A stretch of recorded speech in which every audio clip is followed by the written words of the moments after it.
Production.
Production.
Yes, what's going on, family?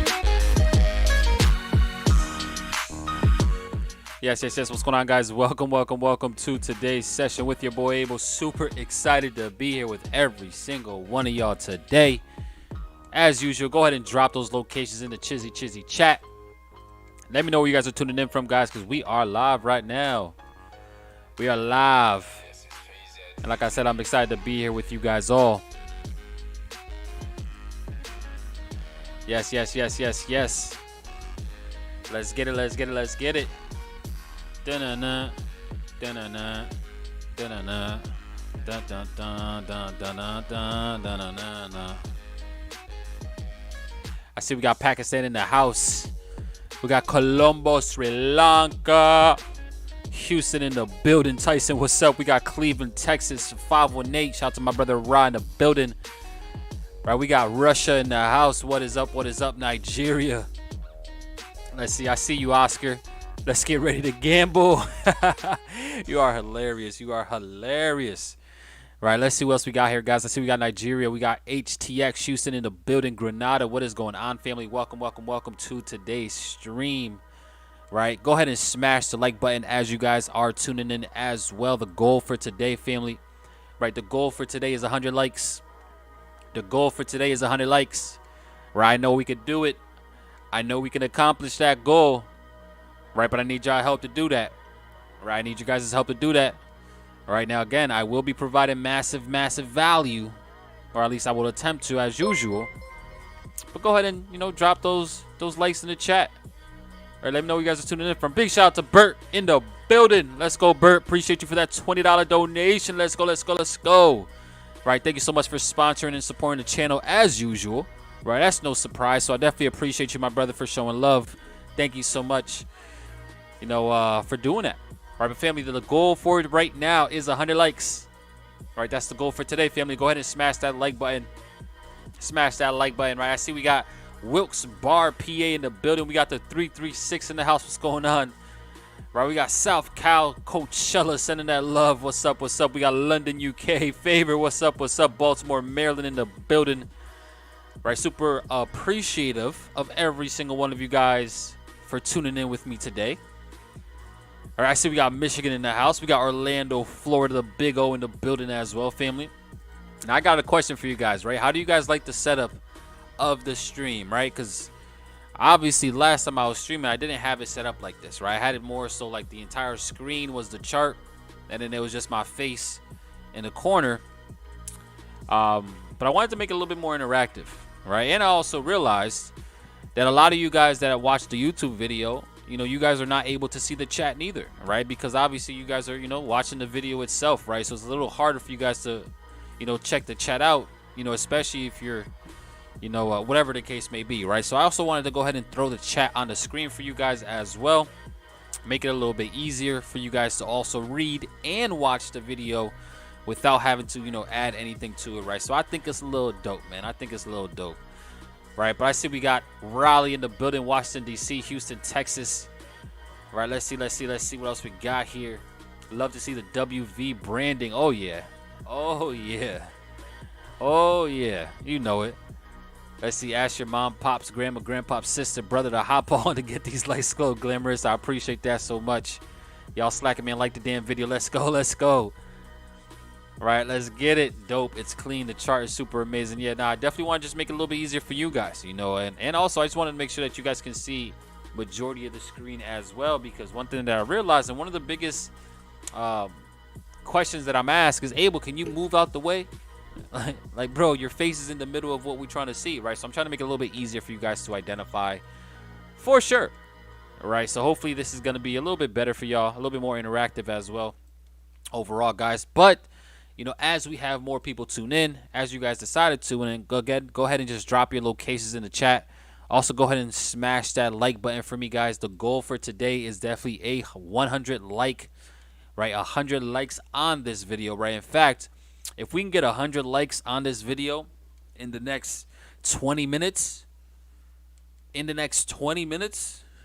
I might be able to give you guys a little treat. You know, I don't know what it is just yet because I'm just freeballing it right now, but you never know, right? It could be either a cash giveaway, you know, it could be, you know, a funded account giveaway, or it could just be a simple thank you for showing love, right? I'll give you guys a virtual high five, right? You know, but yeah, let's see if we can get those 100 likes, family. ASAP. Right, let's see who else we got in the building. I see we got Hawaii in the house. We got Tony, right? Baltimore, Maryland in the building. We got Florida as well. New York, stand up. What's going on, Shamikia? How are you doing? I appreciate you for tuning in as well. And let's get right into today, guys, right? Because it's been a very interesting day overall. I know one question that we're going to get, especially if you guys were not on our New York session stream this morning, is what the heck happened with those yen pairs, right? Why did pound yen drop 700 pips? Right, this thing dropped 800 pips actually. Abel, what is going on with these yen pairs? What is happening? Right, Euro JPY went straight to hell.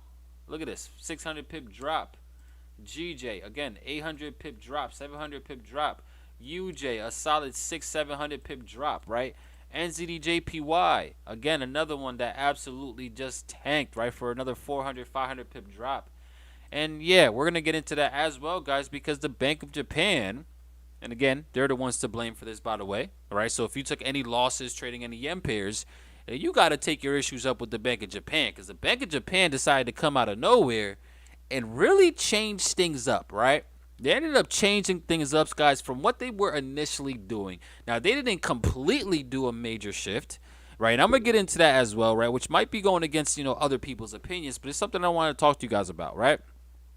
Yeah, so blame the Bank of Japan, guys, for what happened, whether it was a positive trade on your end or whether it was something that went bad. The Bank of Japan came out, guys, and they're actually starting to implement a lot of different policy changes to try to prop up their currency, because obviously, inflation has been the talk of the town, guys, for every central bank, right? But the one thing that we knew about the Bank of Japan is that they have been behind the curve, right? And they have every reason to be behind the curve in terms of what they're doing with interest rates, because their inflation wasn't as drastic as everybody else's because of their lifestyle over there in Japan, right? Over there, guys, they're not consumers or crazy consumers like we are, right? And when I say we, I'm talking about all of us, right? Us Americans, we're heavy consumer driven economy, right? So we spend the moment that we get money. Where over there in Japan, they're actually the opposite, right? They don't spend as much money, right? So their inflation itself, guys, wasn't as crazy, or at least it hasn't been as crazy as, say, over here in the U.S., because they're already hoarding money, right? They're already, not spending money like we do, right? In fact, the reason why they have been at negative interest rates, and they're still at negative interest rates right now, right? They're still there. But the reason why they haven't had to change that is because, again, they're trying to promote spending. They need more spending to occur, right? They need something like that to happen, guys. So overall, just, short story, the Bank of Japan decided to go ahead and pretty much do a U-turn, or not even a U-turn, right? It's more so they're now trying to make, policy changes that is going to, in their opinion, or what they want to see, strengthen the Japanese yen as well, right? They want to finally start to bring some strength back to the Japanese yen, and that is exactly what happened this morning, and that is exactly why the yen pairs went absolutely insane, right? Because the moment that they decided to, come out with these news policies, and we can actually bring it up real quick, right?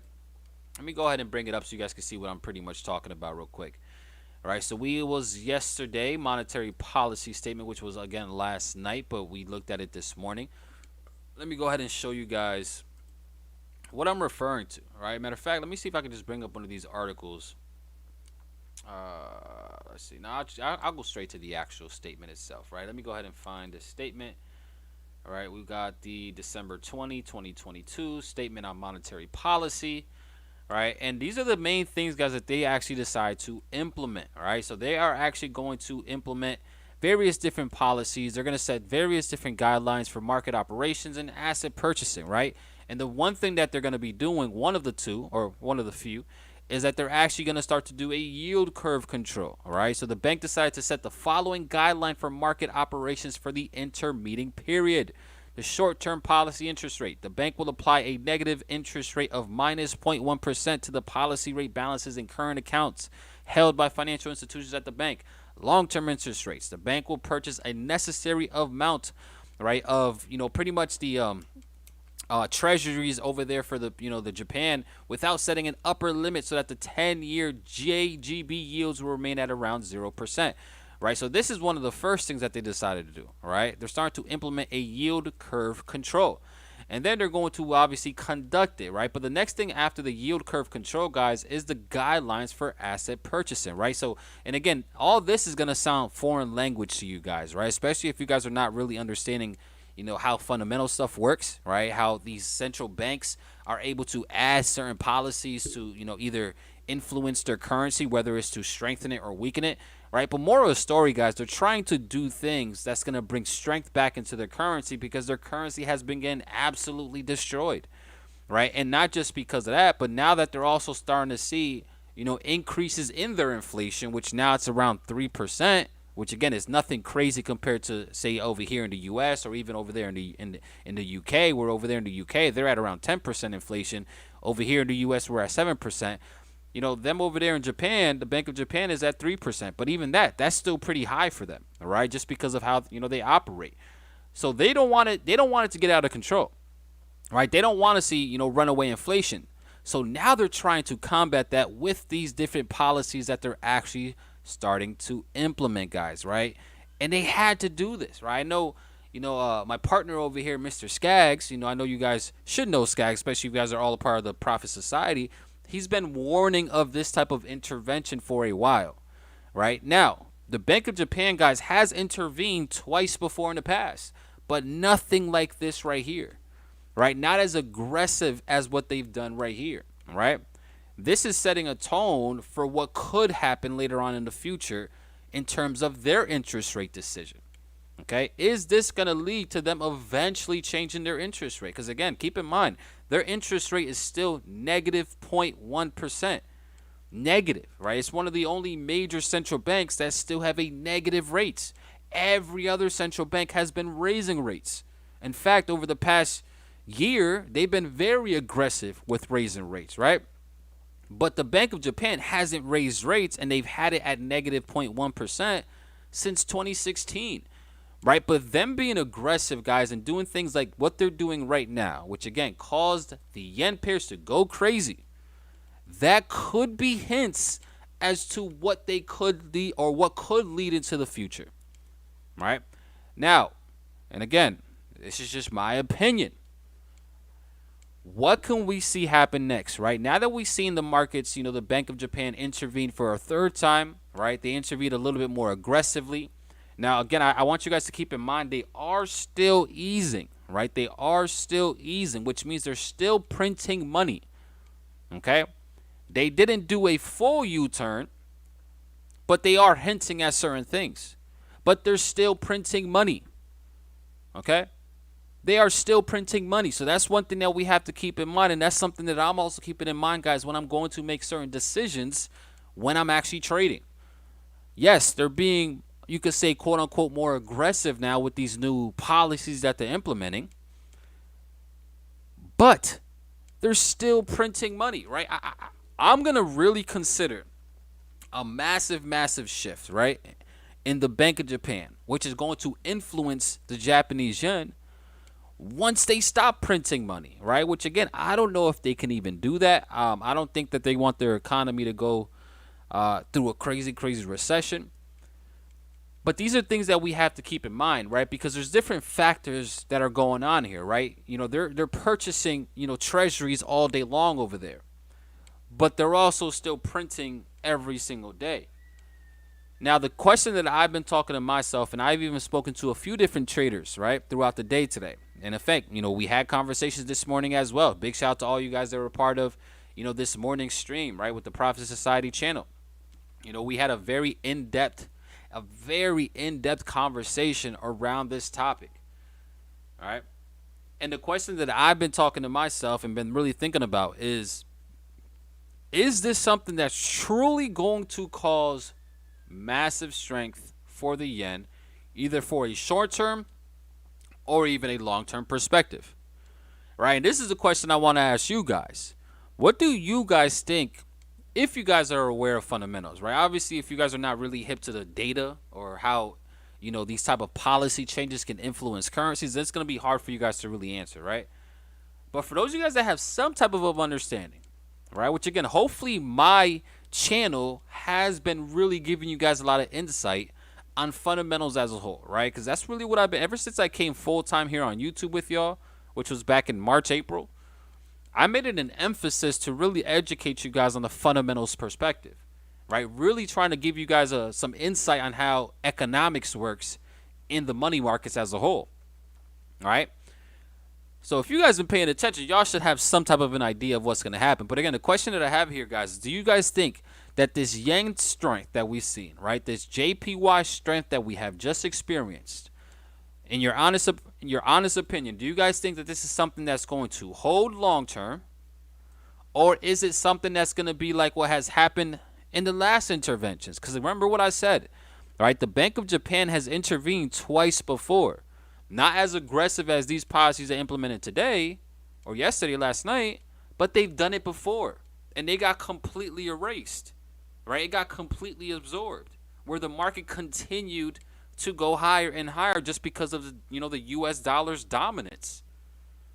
So what is your guys' thoughts and opinions on this, guys? What do you guys think? Because again, for me, I don't know. The fact that they're still easing, the fact that they're still printing money, it's what has me more torn as to what I think can happen. Right? Let's just look at the dollar yen real quick, right? And let's look at the last couple times that they actually intervene. Right? They intervene right here. They intervene right here. Okay? This time they intervened, the market continued higher. This time they intervened, the market actually did shift a little bit. Right? In fact, that since that last intervention, the market has been going bearish. But the entire market has reversed since that time, if we're being honest. Right? The entire market, right? So I don't think this turnaround, obviously it had something to do with it, but I don't think this turnaround had to really do mainly off of just that intervention. And this is where I'm thinking, and again, I like I said, I could be wrong. It's just my opinions. But I wouldn't be surprised if this thing ends up getting erased. What happened? Why do you always gotta bother me when I'm working? What? What do you want? What do you want? Yeah, go put your shoe on over there. Go, mommy. All right. So I don't know, and I could be completely wrong, right? The market could easily go, mommy. Go. What are you doing? Right? And again, I could be completely wrong, family, right? And you guys know if I'm wrong, listen, I accept it, right? I'm a grown man at the end of the day, right? But I wouldn't be surprised if this thing actually ends up rebounding and we start going back bullish. All right? Especially heading into the new year. Especially heading back into, a few more major catalysts coming up and the beginning of the new year, especially from over here with the Fed, right? Because it's really going to come down to what the Federal Reserve actually does. I know you guys are probably thinking, hey, but what does the Federal Reserve have to do with the Japanese yen? It actually has a lot to do with it, right? Because the Federal Reserve, is the central bank that is making decisions for the U.S. dollar, right? The U.S. dollar itself, guys, has been the most dominant currency across the board the entire year, right? There's no arguing that. There's no debating that, right? So I think if the Federal Reserve continues with their stance that they have been recently, which, yeah, they lowered rates by how much they're raising rates. Right now, they're actually on a pace of raising by 50 basis points. They just did it in the most recent meeting. But if they continue to say, right, things like that they're going to continue to remain hawkish, right, which, again, hawkish, for those of you guys that are newer, just pretty much means that the central bank is more inclined to continue raising rates, right? So whenever you hear hawkish, think about the central bank raising rates. Whenever you hear dovish, it's the opposite, right? That is when a central bank is inclined to lower rates. And in fact, just a little side point, right, for all you guys that are, that are going to be getting my course, right, or that are actually grandfathered into my course. Shout out to y'all that are grandfathered into my course. I literally created, guys, like an entire PowerPoint of like 50 to 100 different phrases, right? The commonly used terminology that we talk about on a daily basis, right? Pretty much like a glossary or a dictionary of Forex terms inside of the course as well. I'm just throwing it out there, right? Right? So get excited for my course, guys, when this thing drops, because it's going to be absolutely game changer, right? I'm just saying, right? But yeah, back to the whole point. If the Fed continues with their stance, I'm still thinking, guys, that we actually start to see the dollar still potentially rebound, right? And if the dollar does end up turning around and it starts to rebound just because of what the Fed is doing, then guess what? USD/JPY is also going to rebound. And if USD/JPY is also rebounding, guys, that means that the currency, the Japanese yen, is starting to weaken again, right? And if the Japanese yen is weakening off of the USD/JPY, then it's going to be weakening across the board. So, just to answer y'all question, or to answer the question that I pretty much asked, I think, and I could be wrong, right? And this is why I'm really looking at the pound yen. But I wouldn't be surprised, guys, if this thing actually rebounds, right? I would not be surprised by that. I think at the very least, I mean, we're more chances than not, more times than not, we're at the very least going to come back up to this supply zone. Or at the very least, is there a possibility to go ahead and run the supply zone? Depending on what the Fed does, right? Depending on what the Federal Reserve does. If the Fed is still hawkish, if we are still technically sort of risk-off sentiment, then yeah, right? This thing can also go ahead and break that supply zone and continue going higher, right? So again, it's a lot to think about, right? It really is, guys, right? Especially from a fundamental perspective. There's a lot to learn. There's a lot of different variables that come into play. But that's just my opinion. Now, again, I know traders, right, that I truly trust as well, that believe, and I know you guys probably know, certain traders too, right, that believe that this is actually the start of, yen dominance. Right? I know certain traders, guys, that also believe that the yen is just going to continue gaining massive strength, and they could very well be right. Right? And I could be completely wrong. 100%. But I don't know. I still think there's a good chance for this thing to go higher. I really do. Right? I really do. Especially where we're coming into now. Like, we're really retested, guys, and we just tested into a very strong demand zone down here. In fact, and this is why I'm actually going to be looking, and again, this is if I decide to place a trade, right? Because, again, we're literally 5 days away from Christmas, right? So we're getting into that period, guys, and I know I've been saying it, right, that the market starts to lose volatility. It starts to slow up a little bit, and it does start to slow up. But that doesn't necessarily mean that there's no trades available, right? There's always going to be trades available. You just have to have a little bit more patience, a little bit more discipline if you do decide to take a trade, right? So if I decide to take a trade, I'm probably going to be looking to play GJ, right? I'm probably going to be looking to see if I can get involved in some type of a buy setup or a buy situation here for pound yen.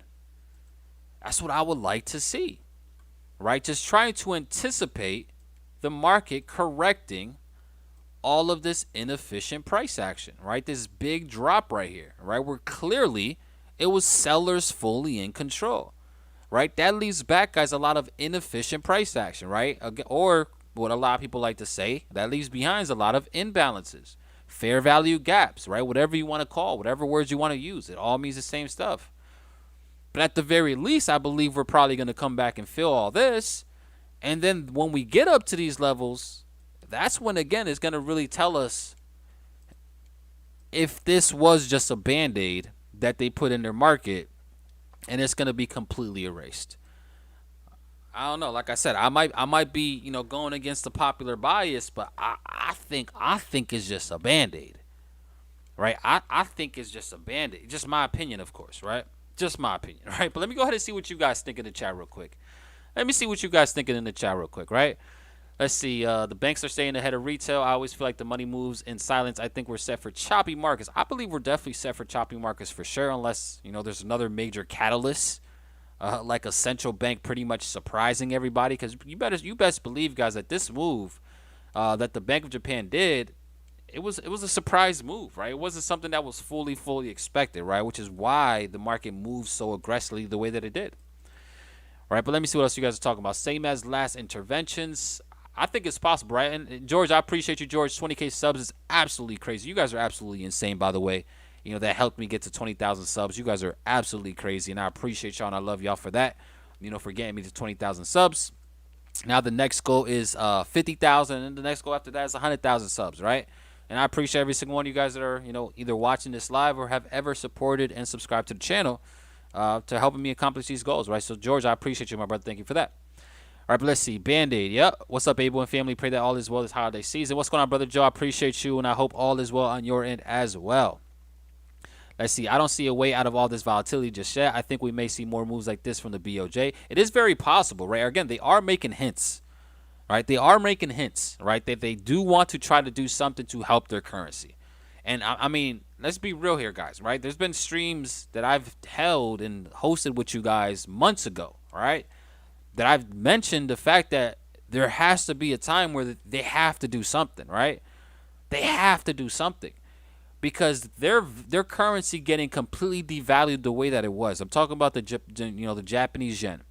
Their currency being devalued the way that it was is not going to help them no way at all, right? In fact, it's actually hurting them.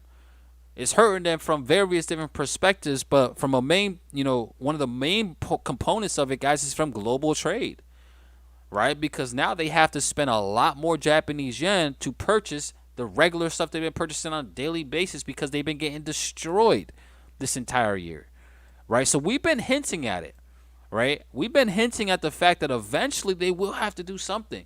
It's a matter of, is this the full start? In fact, we can actually just use last intervention, right? And we'll go back to the dollar for this, right? Is this move up here? Is this truly the high? And is this real, or was this really the start of this thing to continue to collapse? It is very possible. It is very possible, right? But I'm being a degenerate. I'm just thinking outside the box. I'm trying to read the data, and I'm trying to make the best decisions based off what they're saying and what they're doing. And the fact that they're still raising, or not raising rates, but the fact that they're still printing money and they're still creating stimulus and they're still, doing all that, that's why I'm leaning towards the fact that this could just be something that is, again, just like a Band-Aid, right? And that eventually the Band-Aid is going to get ripped off, and we can see similar environments of what we've been seeing. Now, again, one thing to keep in mind, and I keep on saying this because it's so important, guys, right? It really is going to depend, though, on what the Federal Reserve does. Because if the Federal Reserve does get a lot less aggressive and they continue to lower by how much they're raising rates, and that's only going to continue to give the Bank of Japan opportunity to strengthen their currency for sure. All right, that is very possible. All right, so that's why it's gonna be important just to keep be up to date with these stuff. Right, I don't know. I just love analyzing data. I love really analyzing what the hell these central banks are doing, especially now that I understand it, right, a lot better than I did in the past. I actually enjoy this shit. Like, I actually enjoy seeing how the markets react to decisions by these central banks, right? It's so interesting to see this stuff, right? Especially when you understand it. If you don't understand it, then I probably sound like a whole nerd right now, all right? Call me Nerd Abel, right? Because it's probably something that's going over, over a lot of y'all heads. But when you understand it, right, when you understand how much power and how much influence these central banks have, and you understand how to really interpret the data, it gets that much more interesting to really see what can actually happen overall. All right, but again, for me, I'm preparing myself to look for a nice little buy opportunity. In fact, I'm kind of upset. I'm kind of upset at myself that I really didn't take this chance down here, right? Because I was actually watching price, guys, when we actually ended up clearing this demand zone, right? I was literally watching price, right, when we had this demand zone down here, right? And I seen price literally run the support, run the zone itself. And I was also watching when price gave us this extreme low right here, right? Like, I'm watching this, right, as we create all this extreme low right here on low volume, right? Look at this, right? We got the extreme low, right, but on much less selling pressure, right? And I'm comparing this selling pressure, guys, and I'm using the MACD to identify this, but look at all the selling pressure that we had here, obviously, when the news came out. But look at how smaller it got, right? So we're looking at a decrease in volume while we just ended up breaking a level of demand. That is a phenomenal opportunity to go ahead and get into the markets, right? And I was watching and I didn't end up pulling the trigger for some reason, right? Probably just because, again, I'm not really as focused on, trying to take trades, just because I've been chilling for the past couple of weeks or so. Like, even last week, I think I only took maybe like 2 or 3 trades last week. It was still a really good week, right? I still made a really good amount, but I'm chilling, right? I haven't been taking too many trades, right? But I was watching this. I'm like, man, this is not going to hold, right? We created a new low here, right? This red candle created a low, but look at the candlesticks, right? We're already starting to see a decrease in volume. It was just looking so good, and I just didn't pull the trigger. So I'm a little upset at that. But how we actually rebounded and how we actually closed on the daily is very telling, right? It's very, very telling. Right, how we have this very strong demand zone. We run the lows, all right, quote unquote. We probably capture a lot of what is below here, family. Right, go ahead and answer this in the chat. What would be sitting below this demand zone? that would be attractive, right?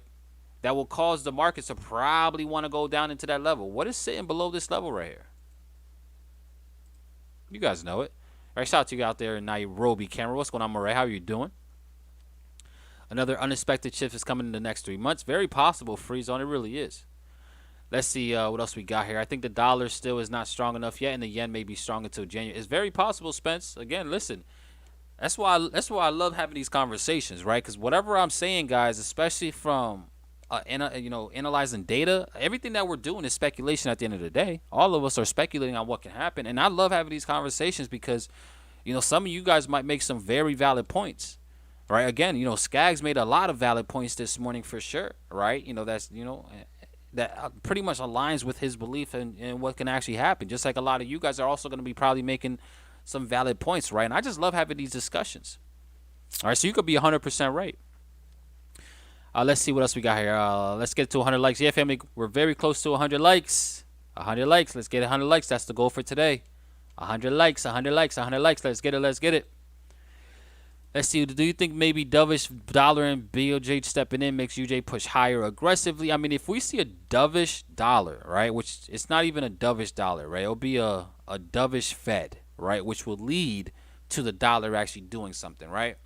If we have a dovish Fed, that means that they are lowering rates, right? If we start to lower rates, then the dollar itself is going to go to hell, right? We're going to see a much weaker dollar. We're going to see the dollar start to crumble. Now, the next question that I have for you guys, and yeah, you guys are 100% right, family. There is money below here, right? There's a lot of liquidity, right? Liquidity, that's the word. There was a lot of liquidity below here, right? And the reason, and the fact that we ended up running this liquidity and closing back above into our range, again, it's very telling, all right? Very telling. But the question that I got you guys now, right, that I want you guys to answer now, right, just based on what, we were just talking about. If the Fed becomes dovish, right, that is going to weaken the U.S. dollar, okay? The only reason why the dollar was so strong this entire year was because the Fed was hawkish, right? They were raising rates. They were causing for an environment, right, that literally just ended up causing a lot of fear, uncertainty, and doubt, which led to safe havens running through the roof. But what happens if the Fed becomes dovish and the dollar gains strength, right? Why is the dollar loses strength, right? Why would the dollar be losing strength on a dovish Fed? That's the question I got for you guys. All right, let's see who's really been paying attention. All right, answer this question, family. Answer this question real quick, right? If we have a dovish Fed, which means that they are anticipating on lowering rates, that's going to cause the dollar to lose a lot of strength. That's going to cause a weak dollar. Right? But why would that cause for a weak dollar on a dovish Fed? Oh, man, this is a good question. This is a good question. Let me know in the chat. All right, let's see. Can you check USD CAD? I want to see longs. Yeah, I got you for sure, St. Jude. You know the fact, Jude. I got you. I think the fact that BOJ made bond buying unlimited signals they might be setting the stage to raise rates soon. Yeah, 100%, Jay. That's definitely a very good point. And that's something that I brought up for sure. It is very possible, right? The fact that they're being a lot more aggressive, and they're doing various things, right? Setting different guidelines, for market operations and asset purchase. I mean, yeah, it could lead to that, right? But they're going to be raising rates, and that's something that they haven't done since 2016. And again, it's very possible. All right, but let's see what else we got here. Let's see if you guys got the answer. Let's see. The monthly zone looks good on UJ. Yeah, it does. Let's see what else we got here. Beautiful wick on the daily. I'm telling you. Dollar loses strength because we risk on. Yep, risk on sentiment 100%. Because cost of living eases down. Yeah, the cost of money, right? Again, guys, you got to understand. Interest rates dictates the cost of money. I understand that interest rates dictates the cost of money.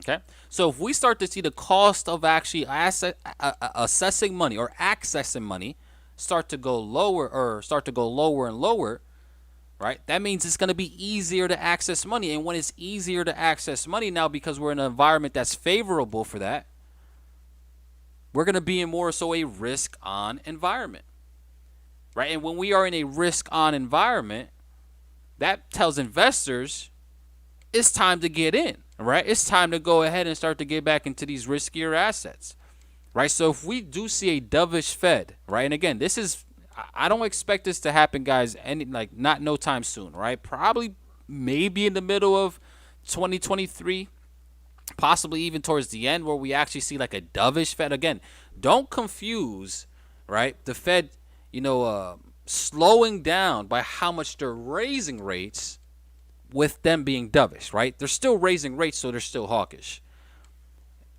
The Fed is dovish when they start to lower rates, okay? And when we see that occur, that is going to cause a lot of buying of riskier assets, right? It's going to cause a lot of demand for equities, right? For cryptos, for commodities. Okay, are you guys with me? Drop some threes in the chat if you guys are with me, family. This is dope conversations we got to have. Right? So yeah, the question that I asked is why would that happen? Right? Well, it's because we're now starting to promote spending again. Right? When we have a hawkish Fed, we're promoting, right? We're promoting everybody to go ahead and start to save capital, save cash, do less spending. Right? When they're raising rates, they're trying to kill demand. But when they're lowering rates, they're trying to increase demand. Right? They want people to go ahead and start spending. They want people to go ahead and start to stimulate the economy again. Okay? I hope this makes sense. All right. So let's see what else we got here. Now, you guys are 100% right. Look at you guys being savages in the chat, man. I appreciate y'all. You guys are absolutely beasts. All right, let's go. Allowing more spending, losing supply. Yeah, exactly. Spend more. Dollar value decreases. Yeah. Quantitative easing. Yeah, quantitative easing is again going to be promoting spending pretty much, right? Because when the cost of money goes down, people are more inclined to go ahead and spend. 100%. Investors will favor equities. Exactly, Martin. 100%. Right? Dovish Fed, commodity or asset market up and dollar drop. Yeah, Kara. Exactly. You guys, you guys are absolutely amazing. How'd you guys learn this stuff? Let's go. I love it. Let's see. The Fed has an inflation target of 2%, and we're at 7% right now. That should tell you what is about to exactly, Jay. 100%. Right? I agree with that 100%. Right? And again, that's why I'm saying, like, don't think that a full pivot is gonna happen just yet. Right? Don't think that a full Fed pivot is gonna happen right away. Right? We're still 5% away from where the Fed wants to get to. All right. So they're gonna remain hawkish no matter what. Right? The only thing that they will probably do is just continue to change by how much they're raising rates. Okay, right now they're on 50 basis point rate hikes, right, which they just did the last meeting.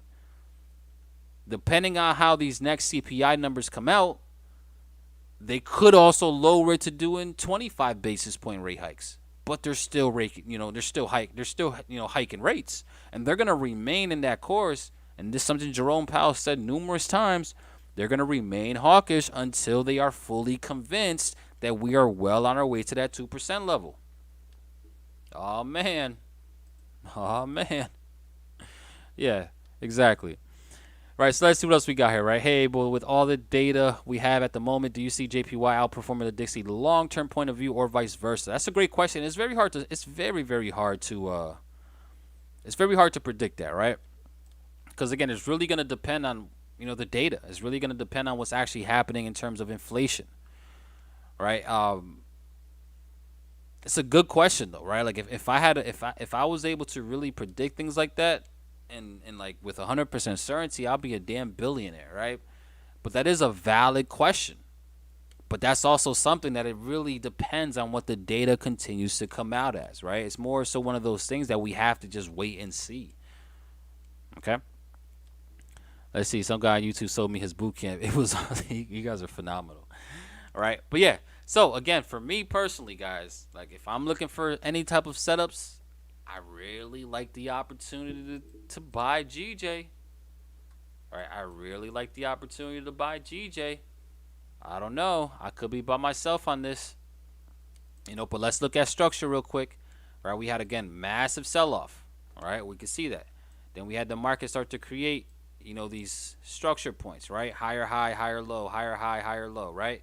Same low, lower high. Then we found this low, right? Then we started pushing away. right? What I would like to see now, guys, is a pushback towards this 160 level, and then from there, see if we can go ahead and get long. All right, big shout out to Tyson. Let's go, Tyson. You're always showing massive love, man. I appreciate you for sure. And since you already support the channel, man, let me go ahead and check out your AU as well. As soon as I'm done with this, GJ, you're our next in line. Let's get it. I appreciate you for sponsoring the channel, supporting love, showing love, and just supporting me, man. It definitely means a lot to me. Trust me, right? It means a lot more than what you guys might think, right? But yeah, I think there's a good chance, guys, where this thing could start to rebound and go back bullish. So that's how I'm gonna be playing it. Right, I would love to see this market, guys, now come back down into these levels and then go ahead. If we can get down to around 160, that would be dope. I don't know if we're gonna get all the way down to that level. We do have a few different, areas of structure that we can try to play in terms of GJ here. We do have this level right here, guys, where we ended up running this little level of support or quote unquote liquidity right here. Right, we did run that, and then as soon as we ended up running that level of structure, the market ended up rebounding and ultimately creating a nice little move to the upside, right? So the market could also very easily, and this is where I'm going to be paying attention to, right? The market could very easily come right back down into this range right here, and that could be a potential opportunity, all right? And that could be something that, again, literally plays out, possibly tonight. So it's something that you guys can keep your eyes on for sure. Let me just make this a little darker. There we go. Right? This could be a play here. All right, I know if I'm taking the trade, it's definitely worth, risking, 0.5%, 1% on something like this, right? To see if we can actually continue going higher. I just like how it looks. I like the play. I love how we just ran this structure right here, grabbed this, short-term liquidity, and then the market immediately ended up breaking this internal structure. But not just that, it actually went and broke all the way back up to these structure highs as well. Right, and also probably grab liquidity that's structured up there, right? So I think now if we see some type of a pullback down into this level, we could see an opportunity to go ahead and go bullish here, guys. So that's one thing that we can keep our eyes on. And again, keep in mind, I am on a 5-minute time frame. Right, this is a smaller time frame perspective, right? So it could literally happen even during this stream that we're on now, right? So I'm just gonna go ahead and actually set an alert right there, right, so that I can make sure that I am ready in case the market does get down to that level. So that I can go ahead and risk my 0.5% on it. All right, now again, keep in mind what I said, 0.5%. 0.5%, not 20% of my account, not 50% of my account. I didn't say 70%. I didn't even say 10% of my account. I said 0.5%, right? 0.5%. And I'm emphasizing it not to try to say that you guys are dumb and you guys don't understand what I'm saying, but I'm emphasizing so you guys have some discipline, right? Because there's one thing, you guys knowing what to do, then there's a completely other thing for you guys to be disciplined to follow it. Let's be real here, guys. And again, I'm not calling you out, but I am calling y'all out, right? Because I know that's one thing that I always had, that I struggled with, right? Was knowing what to do, but having a hard time following it, right? Like I would know I'm supposed to be risking a certain percent, 1 or 2%, but yet when it was time to pull the trigger, I will end up risking 10, 20%, right? Because I was a freaking greedy little punk. So I get it. So again, I'm not trying to discredit or test your guys' intelligence when I continue to repeat these things. It's more so just to put, that discipline in the forefront, right? So that you guys are aware that, yo, you got to be disciplined with this stuff, right? You can't be playing around, right? If your rules tell you to only risk 1%, then make sure you're risking 1%. If your rules tell you to risk 0.5%, which are my rules for right now in the month of December, I'm only risking 0.5% for every trade. I have to be disciplined enough to follow that. Okay? So that's what I'm looking at, though, guys, right? I'm very interested to see a potential play here. Even riding it back up to, I would say even back up to these little structure highs up here might not be a bad bet. Let me go ahead and just erase this zone now, right? But even, coming back up to, these levels up here might not be a bad idea. All right. I think there's a very good opportunity for that to actually happen. So, again, if we are able to see price come down into here, it could be a good play. And again, it could happen, right? We did just break this little trend line right here, right? We did just break this little trend line. So trend line that was building up liquidity. Now it's a matter of seeing, right, how the market reacts down in this zone, right? If it comes down into that level, guess what I'm gonna be waiting for? I'm gonna be waiting for the market to give us a nice little change of character to then go ahead and ride this bad boy up. All right, so that's what I'm gonna be watching. All right, if this level does not hold though, Okay, if that level does not hold, then I will be looking for another potential opportunity somewhere down here at these levels as well. And if that one doesn't hold, then my bias or my ideas on the Japanese yen are just completely wrong, and I'll just accept it, and I'll just go ahead and just, you know, deal with the outcome, deal with it, right? That's pretty much how I'm gonna be playing it overall, right? Something like this will be my next attempt if my first one does not work out. So hey, that's just my opinion overall, guys, right? You know, you guys don't have to take it, you guys don't have to listen to me, but that's what I like, right? That's what I'm seeing, man. It looks pretty juicy. Looks very, very interesting, to say the least, in my opinion, right? And this thing is probably going to come down to this level very, very soon, right? So we'll be able to watch this in real time and see how the market does react around these levels for sure. All right, so we'll see. We'll be aware of that. Let's see. You never know what could happen in the world. War, pandemic, it's at 100%, right? GA, yeah, we'll take a look at GA as well. USD Swiss, we'll take a look at that. I got y'all. Hey, but when you trade indices, do you ever look into expiring options flow or any options data for that matter? I do not personally look into stuff like that, but it could definitely possibly give you a good insight. All right. I just personally haven't used that information in my analysis at all. All right, let's go take a look at AU. All right. Let's see what AU is up to. All right. AU. Let's see what's going on here. Let's see what the market is doing. All right, and what has happened overall, guys, right? So we have a very interesting play here for AUD USD. I do think overall, and this is just my opinion, guys, based off just what we're looking. I mean, let me just show you guys what I'm looking at here, right? Overall, this flow has been pretty strong to the downside overall. And more recently, guys, we're actually coming from, the market breaking out of this little ascending wedge pattern, whatever you want to call it.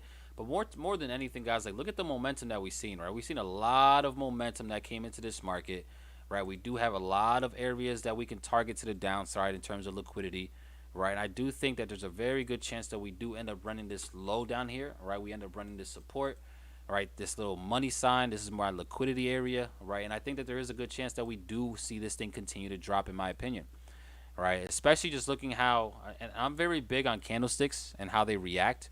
Right, I love seeing things like this, guys. Right, let me actually go ahead and just highlight this real quick. Right, so we have this high right here that was created. All right, we have this high right here that was created. Right, that ended up building up liquidity. I mean, the market just went sideways for the past 3 days, right? And we were building up liquidity this entire time. All right, so what the market ended up doing was what? We ended up riding above this liquidity. All right, you see this candlestick wick right here? Right, we ended up spiking above the liquidity and ended up closing bearish candle. So I don't know. I think that could lead potentially to more downside. Right now, again, I do think we do have a lot of opportunity to go lower. I would love to see the market come down into this demand zone down here. All right, that's really where I would love to see AUD USD eventually reach into. But the other question that I ask here, oh, GJ is going crazy. Let's see. Is it already in that area? Oh yeah. All right, so let's see. And I'm gonna come back to AU, Tyson, right? But I wanna just keep my eyes on this real quick, right? And see what AU does down here at these levels, right? Again, I'm gonna wait, guys. I'm not just gonna take the trade right away. I want to see how we react and respond below this level right here of structure. Right, we're gonna react and respond. Right, let's see how the market reacts once we end up clearing this low right here. Let me actually go ahead and turn that into a liquidity area so you guys can really see this, right? So let's go ahead and keep our eyes on this really, really quickly, right? Because we do have potential liquidity below this level, right? How we react below this level is going to be extremely, extremely telling, right? Like if we're able to see price come below into this level, guys, and then we see the market rebound back above it, I'm in there all day long, okay? I'm in there all day long, all right? I'll be very comfortable with risking, again, 0.5% on this opportunity, all right? But right now, we just got to be patient. Let's see what the market gives us, right? If we're able to go ahead and spike below this, and able to go ahead and rebound, then that could be an opportunity for sure. Right, so we'll keep our eyes on this. Like I said, I'm actually gonna put my alert a little bit lower because I really want to see the market run this support. So let me go ahead and just put my alert a little bit lower now, just so that we can be aware of that. And now I'm gonna go back to, and I'm gonna keep my eyes on this for sure, guys. Right, but I want to go back to AU now and finish what I was talking about before I lose my train of thought here. Right, so again, the next question that I got here now for AU, guys, is very interesting. Right, what can we expect next, right? And there's a couple different things because I do think we are going to eventually go lower, but I also do see a lot of imbalances up here as well, right? A lot of inefficient price action up here, So is it possible for the market to actually say, you know what, let's go ahead and start to fill some of this wick right here, right? Run the wick and then eventually go lower? That is also very possible as well, right? Very, very possible, right? And it's something that we have to just consider, right, and keep our eyes on, right? In fact, that's probably what I would be leaning towards more than anything, right? I would probably be expecting at this point, you know, for the market to continue this bullish move that we've been moving, or at least, you know, pushing a little bit more higher and coming back up and filling majority of this wick, right? These wicks, guys, for the most part, more times than not, do end up getting filled, right? So if we are able to see price go ahead and, you know, fill some of this wick, above this wick is where I'm really going to start to be interested and start to look for some opportunities to short, right? This area could very well be a play, right? This area up here, guys, could be a nice area of supply that the market does potentially hold. It's either going to be from that area of supply right here in this midpoint, or the market could come all the way back up to these highs as well, and that can also be a potential area as well, right? Another supply zone that we can also play off of. All right, so this is my bias here. I'm still looking for more opportunities to the downside. My bias is that this thing will eventually roll over and go lower. I would love to target below this 0.655 level, right? But again, we just have to see and wait for how the market reacts around these areas of supply. Two different areas that we could play off of, and I'll have no issues playing both of those areas. Like, I have no issues taking a chance off of here, especially if we do get some bearish structure that comes off of that supply zone. I have no problem playing there, risking a solid 1% or half of a percent.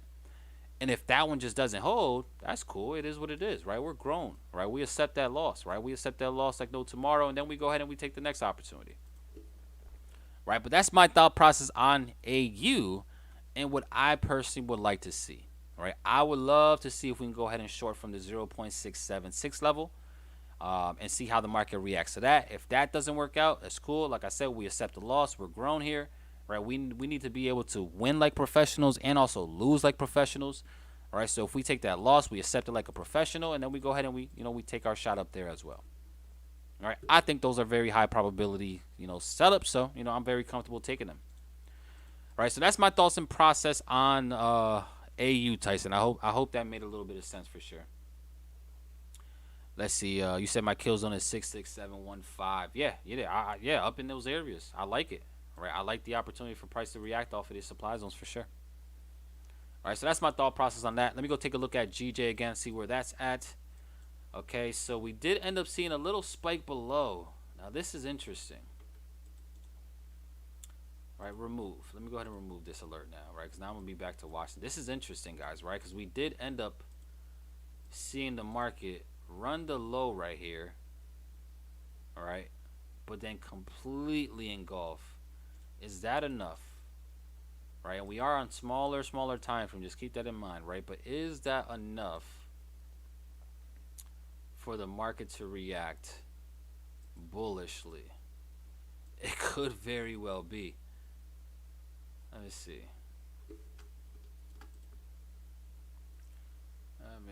Right? And as you guys can see, like, I'm on super low time frames, guys, right? I'm on a 5 minute, 2 minute, 1 minute time frame because I'm really just trying to see how the market is reacting around these areas. 15 minute time frame, right? We got 1 minute left to the hour close. Let's see how this hour is going to close. All right, let's see. Hourly candle. Hourly candle looks kind of bullish too, guys. I'm not even going to lie. Hourly candle looks kind of bullish. Right, even though it closed bearish, the hourly candle is closing bearish, but look at how it's closing, right? We just had a bullish engulfing. Now the market just came back down to retest. Now I wouldn't be surprised if the next hour candle comes out and ends up bullish again. All right, so let's see. We got about 10 seconds left for this hour candle to close. Let's see what the market gives us. All right, again, what I would love to see, and this is a little bit of a gem as well, guys, in terms of structure patterns, right? Because there's various different double bottom patterns, right? The most common double bottom pattern for most people is just double bottom with the equal lows. But the double bottom that I personally like to see is the double bottom that comes after we actually run the lows. All right, this is the double bottom pattern that I like. All right, I like to see the double bottom that actually runs the first low. Like, I want to make sure that there's there, right? So this is a possibility. I want to see something like this. That's my favorite go-to, but we could see a double bottom like this where it's an equal low. We can even see a double bottom where it's more so a higher low, right? But these are all still technically considered double bottoms, right? And again, this is something that I teach in my course. All right, I go in depth into my favorite 3 candlestick or my favorite 3 market structure patterns. Then I go in depth into my favorite 3 candlestick patterns, and then I even go in depth to breaking it down even more into my favorite 3 entry patterns off of those candlestick patterns. Crazy, crazy, crazy. All right, but let's see. I don't know. I'm liking this, guys. I really like how this is looking. I like how this is looking. If we were to say take a trade from up there, how big would our stop loss look? How would our stuff look, right? How would our stuff look? So just hypothetically speaking, say we wanted to take a trade, all right, from these areas. I mean, we're getting very good risk to reward, right? We're getting very good risk to reward. It's going to be, I mean, especially if we're able to reach the targets that I think we can actually reach all the way back up to these highs around the 163, 162.9 level. The risk to reward is there. All right, the risk to reward is there. Let's just continue to be patient and see how the market reacts. Again, what I would like to see to really give me confidence if we actually run this again and then we get that change of character. That's like the one thing I really want to see. I want to see that change of character come in. All right, I want to see that change of character. Let's see. Let me see. Let me catch up with the comments. What's your view on Euro AUD? I could take a look at that in a second. Does the GBP news at 2 a.m. correlate with these buys? Let's see. What is the news at? It depends on how GDP comes out, right? As GDP numbers that are coming out. Oh, that's Thursday actually. Is today Thursday? No, today's Wednesday. Oh, today's Tuesday. Yeah, so we have the data on Thursday at 2 a.m. And it really depends on, again, what GDP ends up coming out as, right? You know, if GDP is actually showing that their economy is growing, that is probably going to be bad for the currency, right? But if we actually see that the economy is shrinking or decreasing, right, then that is probably going to be beneficial for the currency itself, right? But it really does depend on what that actually comes out as. All right, let's see what else we got here. Just look a little on gold. Yeah, I'll take a look at gold as well. Right, I'm really focused right now on this GJ, guys, right? Because we might be able to really get a play here, right? But I want to see again that change of character. I want to see the market run structure, right? Give us a break of structure, but then immediately rebound and turn into a change of character. Okay. I don't get that confused neither, right? If the market just breaks this support right here, right? And then we push back up and just continue dropping, and all that was a very simple break of structure. But if we actually run the support here and then we rebound and we break this minor structure right here, see, now we have a change of character, and that's more telling, right? That is telling us where the momentum truly is and what the market really could do. Just keep that in mind. Let's see. It was trading more analysis or more money management, as in partial profits, break-even rate, risk percentage. Trading is, I mean, it implies all of them, right? Like, you have to be able to do your analysis, right? Analysis is important and a very important part of trading, especially since we're trading on margin, guys, right? When we're trading on margin, which is what all of us are doing, using these brokers, which give us leverage, which allows us to trade on margin, right? Our precision has to be pretty good, all right? So the analysis is very important. But obviously money management, risk management, trade management is also very, very important as well. Now, I believe risk management and money management is more important than just the analysis part. I do believe that. But I think that they all play a very big part into us. Let's see. When other countries have good or bad news, does it have the same effect on their currency as positive or negative news affects the DIX? Yeah, it's going to be very similar. It's going to be very, very similar. All right, let's see how this candle closes, guys. Let's see how these candles close. All right, we just got a nice 5-minute closure. Let's see. We're being patient, being patient. We gotta be patient. I want to wait for that. I want to wait for that move. Someone's telling me this thing might be ready to go. All right, we're gonna be patient. We're gonna be patient. Let's see. Do you use the term inducement where that GJ liquidity is? I personally don't use that word inducement, but I understand what it means. I understand how other traders use it, but I personally don't use it. Also, do you trade all those pairs, or you just have them saved for when people ask? I have these pairs up because these are usually ones that most people commonly talk about. But no, I don't trade every single one. Um, but I do trade the ones that have the best looking setup. Right? That's one thing about me, guys. Right? Like I don't prioritize certain pairs. And this is a question that I get all the time. Abel, should I just focus on one pair, two pair, three pairs? Right? I mean, you can't go wrong, guys, when you learn the personalities of specific pairs. Right? If you're learning one pair or two pair, you're gonna be able to learn exactly everything need to know about that pair. How volatile it is, how many pips in a day it moves, right? At what time of day it moves, right? You'll learn all these different personalities, and it could be beneficial for you. But for me, I more so focus on the setup. Like, what is my setup? What is my go-to setup, right? So I don't care about what pair I trade as long as I see that go-to setup that I like to see. Let's see. How much is the course? So the course is, listen, I'm not a cheap date. All right, let me just start off by saying that before I even answer what the price of the course is, right? Because I am not a cheap date. And it's because for one, I know my value, and I also understand how many testimonials I have. Or I have a shit ton of testimonials, right? So the course itself, guys, which is gonna launch sometime in the beginning of the new year, is gonna be $997, right? Literally $1,000. It's going to be a good price point for some people. Some people are going to be like, yo, Abel, I know what you bring to the table. I'm buying that no matter what. And others are going to be like, yo, Abel, you're bugging, bro. I'd rather just stay on your free value. And listen, the choice is yours, right? I'm not forcing you to buy anything. But what I do know is the people that do get it, which, again, I have 100+ people that are already going to get access to it. You guys are going to see the testimonials everywhere. I'm just going to put it like that. Y'all going to see massive testimonials, and it is what it is. But, again, I am not a cheap date. All right, I'm not going to say that I'm the cheapest because I'm not. All right, there's other traders out there that are cheaper courses. And if you want something cheap, go the cheap route. If you want something of value, if you want something that is truly going to actually put you on game, that's teaching you guys all the forms of analysis from technicals, fundamentals, and sentiment, then yeah, invest into that and go ahead and do your thing. But again, I am not a cheap date. So don't come to me if you want to get the cheapest course because it's not going to come my way. I'm just being honest, right? And I can justify the price because of the value that I give you guys for here for free. And I can justify the price because of how many testimonials I have. All right? Like I have a shit ton of testimonials. I have testimonials from 4 years ago, 5 years ago. All right? Literally like my first ever course. My first ever course was dropped in 2018, 2017. All right? 2018, 2017. And that course was $50. Obviously, since then, my education has improved. My knowledge has improved. The amount of testimonials has improved.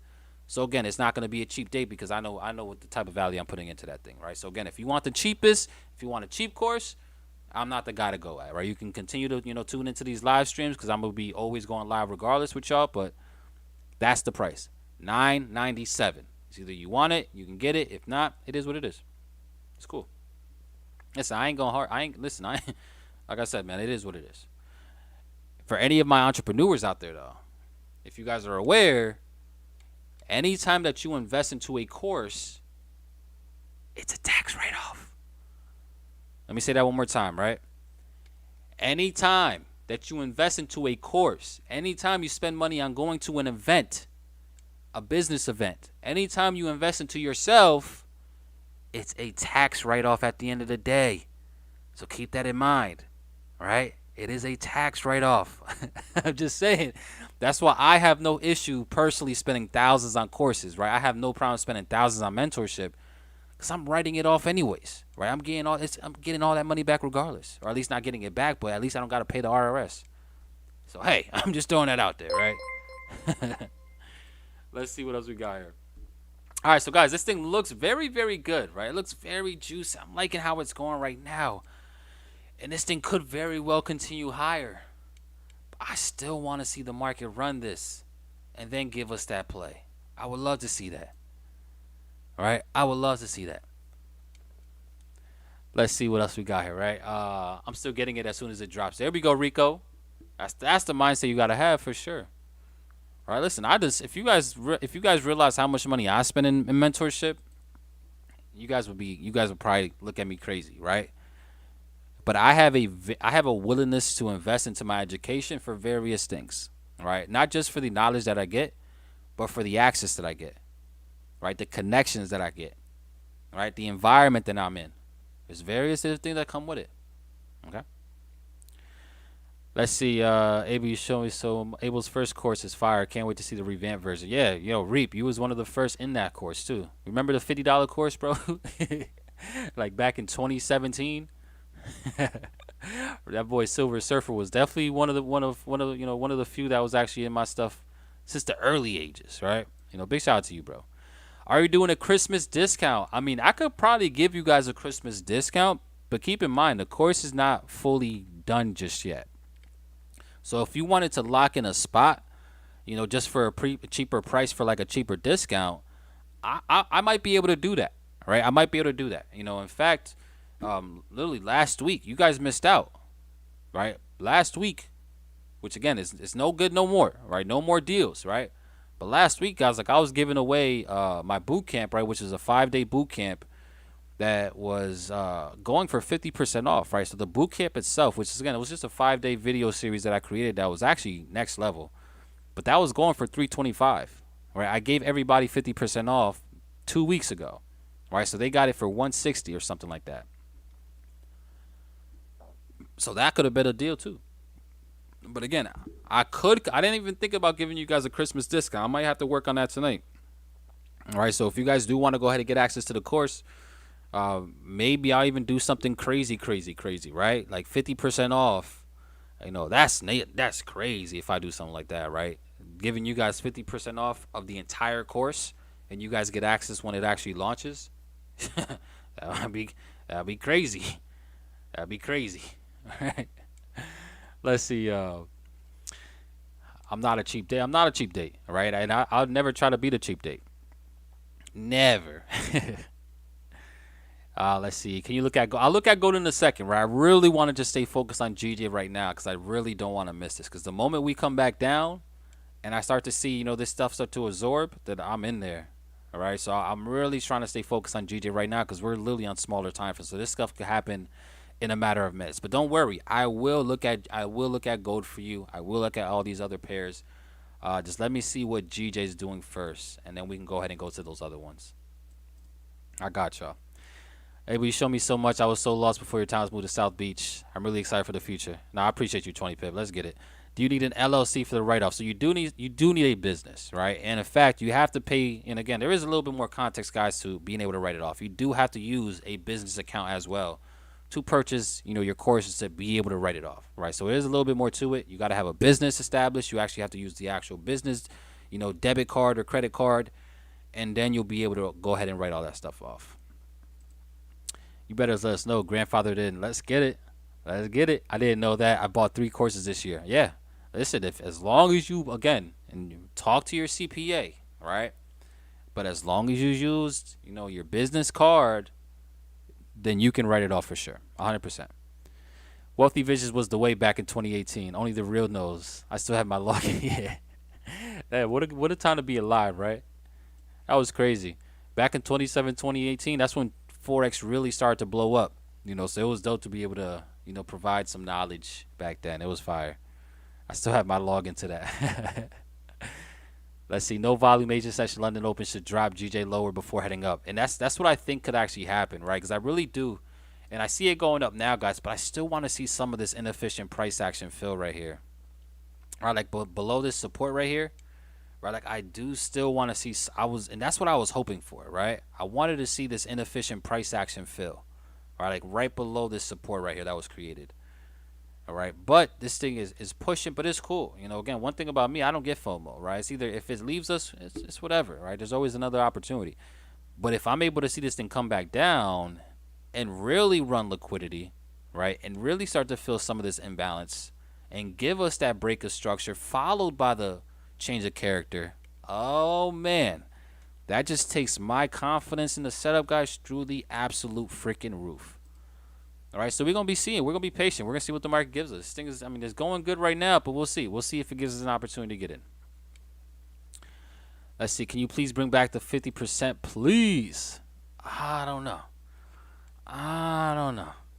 I don't know, because again, I gave y'all, and that's mainly just for the boot camp, right? And keep this in mind, guys, right?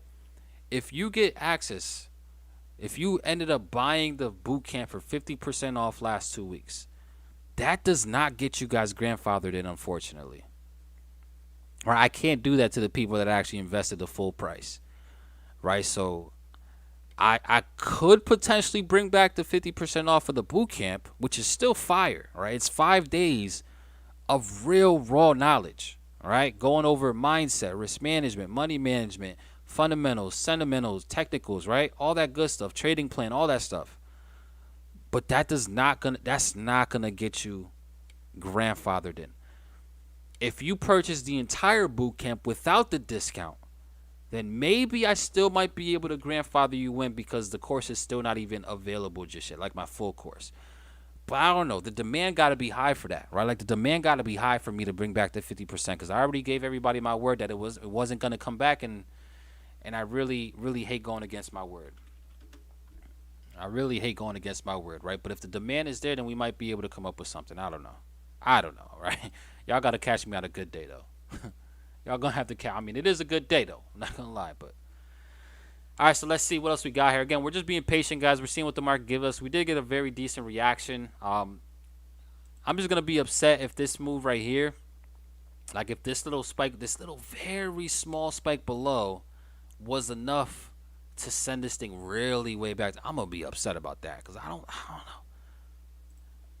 But I do know we have a lot of liquidity above these highs that we still need to go ahead and capture. Right, so if we do get a pullback down, I mean, we got a long way to go to the upside. Let's see. Never knew courses are write-offs. Oh, 100%. And again, just keep in mind, it has to be for a business, and you had to have used your business credit card or debit card for it to classify as a write-off.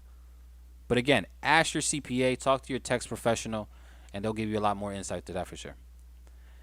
Let's see. Abel, you really want to see everyone 100%? That's the goal.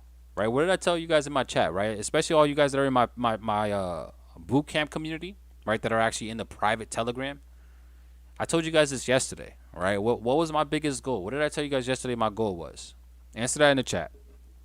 What did I tell you guys my goal was yesterday? Like my goal, right? I have a very ambitious goal when it comes to this trading space. A very ambitious goal. But I think it's very, very possible just based off the value that I provide. And also, I think one of my best assets is just the way that I communicate, right? I'm able to, really communicate, in my opinion, guys, in a very dope way. All right, but what did I tell y'all yesterday? What's my big goal? Right? Go back to the chat if you forgot already. Let's see. Let's see what else we got here. Let's see. You don't scale? What do you mean by scale? Scaling is one of my very best friends. Are you talking about scaling into positions? Like what exactly are you referring to, Conscious? Let me know. Got a min rising wedge on GJ right now. Could definitely see it run the lows. That's what I would love to see. But we got to see what the market gives us.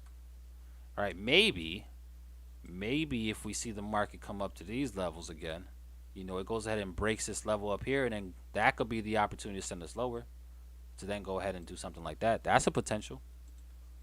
That's a potential. All right, this thing is up around 20 pips already from these lows we were initially watching too.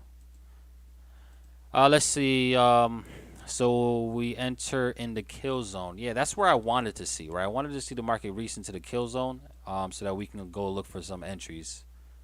That's where I wanted to see, all right? But obviously we didn't just get there yet. Does your course include volumes, right? So my course is going to include how I use the MACD, which is is my form of volume, right? This is my volume tool, right? Is the MACDizzle, right? So yeah, there's an in-depth lesson on MACD and how to use it to predict reversals, continuations, how to predict when volume is slowing down, momentum is starting to slow down. 100%, it's all going to be in there. Do you have your business under an LLC or an S corp or both? I have it under both technically because I hire myself under my business. which is kind of crazy now that I think about it, right? Because like 3 years ago, guys, right, when I created my LLC, right, I was so excited, right, because I'm like, man, I'm going from a W-2 to a 1099, right, and then I was able to claim 1099s because now I'm a business owner, this, that, blah, blah. But then I went from realizing about S corps and realizing how much money I could save, right, from just doing an S corp. I ended up turning it into an S corp, which turned me back into an employee, right? So I went from W-2s when I didn't have a business to 1099s when I actually started really claiming this as a business, back to W-2s now, right? But the best part is, like, I hired myself, right? So I can't be mad at that. Let's see. Abel, can you please bring back the 50% off of your 325 course? I don't know. Big shout out to you guys for giving me 100 likes, by the way, too, man. You guys are absolutely amazing. I appreciate y'all. I appreciate y'all so much for that. Y'all don't understand how much that means to me when y'all be showing me massive love like that. But the next goal, 200. The next goal is 200. Let's get it. I know y'all could do it. The next goal is 200. Right, but let's see. You really had no reason to start scaling there, in my opinion. But you really had no reason to start scaling there, in my opinion. But we're all different, 100%. Where everybody does trade differently. Bro, how do we know if we are grandfathered in? Because I bought one of the first boot camps you made, or is this course? You're 100%.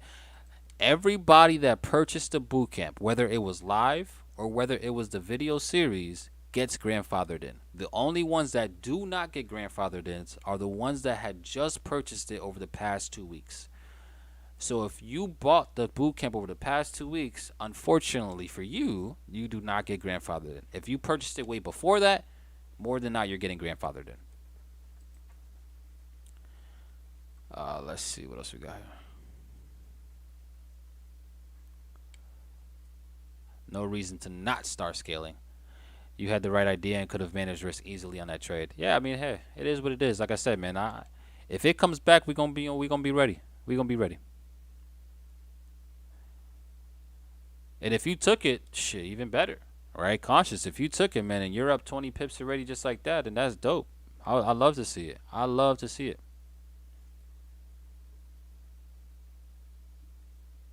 Let's see. To be the best educator on Forex trading. There we go, Martin. Exactly, right? That is my goal. Right? My goal, guys, right? My goal. I don't care about being the best Forex trader. That's not my goal, all right? Because that's more of a egotistical goal, right? When you're trying to be the best trader. That's not my goal, right? And I would never be the best traders, right? There's billion-dollar traders out there, right? So I have a long way to go if I want to be the best Forex trader, right? There's actual billion-dollar Forex traders out there. And if not billion, hundreds of $1 million. So I got a long way to go. But my goal is to be a trader that creates the most testimonials. Like, that's my bet. That's my goal. I want to be the best educator. I want to be the one with the most testimonials. I want to be able to, I want to be able to just really, really talk my ish when it comes to my students. That's my goal. It's not about me, right? It's not about me being the best trader. I don't care about none of that, right? I just want to create so many freaking testimonials. It's insane. Like, I would love to have 100,000 testimonials. Think about that, right? 100,000. And again, it's an ambitious goal. But that would be so fire to me, right? That would be so dope. Like, yo, I got 100,000 testimonials. If I got 100,000 testimonials, nobody could tell me a damn thing. Like, ain't nobody could tell me a damn thing, right? That would be crazy, right? That would be that's my goal, right? Like, I want to have 100,000 testimonials. I want 100,000 students that have gotten some type of results, have gotten some type of knowledge, some type of information that has increased their life. That's my goal. 100%. Right, let's see. Hey, but have you used paying double taxes business employee? Yeah, I mean, as an S corp though, you save around, and again, just talk to your CPA, right? But when you actually go S corp, you're saving. I do have to pay business, and I also have to pay on an employee perspective, but I'm still gonna be able to save money because the business itself, I believe doesn't have to pay the self-employment tax. And the self-employment tax alone is around 15% or something like that. Now, again, just talk to your CPA about this, right? But yeah, as an S corp, I'll still be able to save a lot of money on taxes. Let's see. Hey, boy, have you ever used the Kyrie indicator? It really helped me. I've never used it. I never even heard of the Kyrie indicator. I never have, but I might look into it though and just see what it's about. But I personally never even heard of it. Let's see. What is the difference between the RSI and the MACD? Do they work the same? I mean, they could be similar, right, in a sense, where they both typically measure momentum in the move.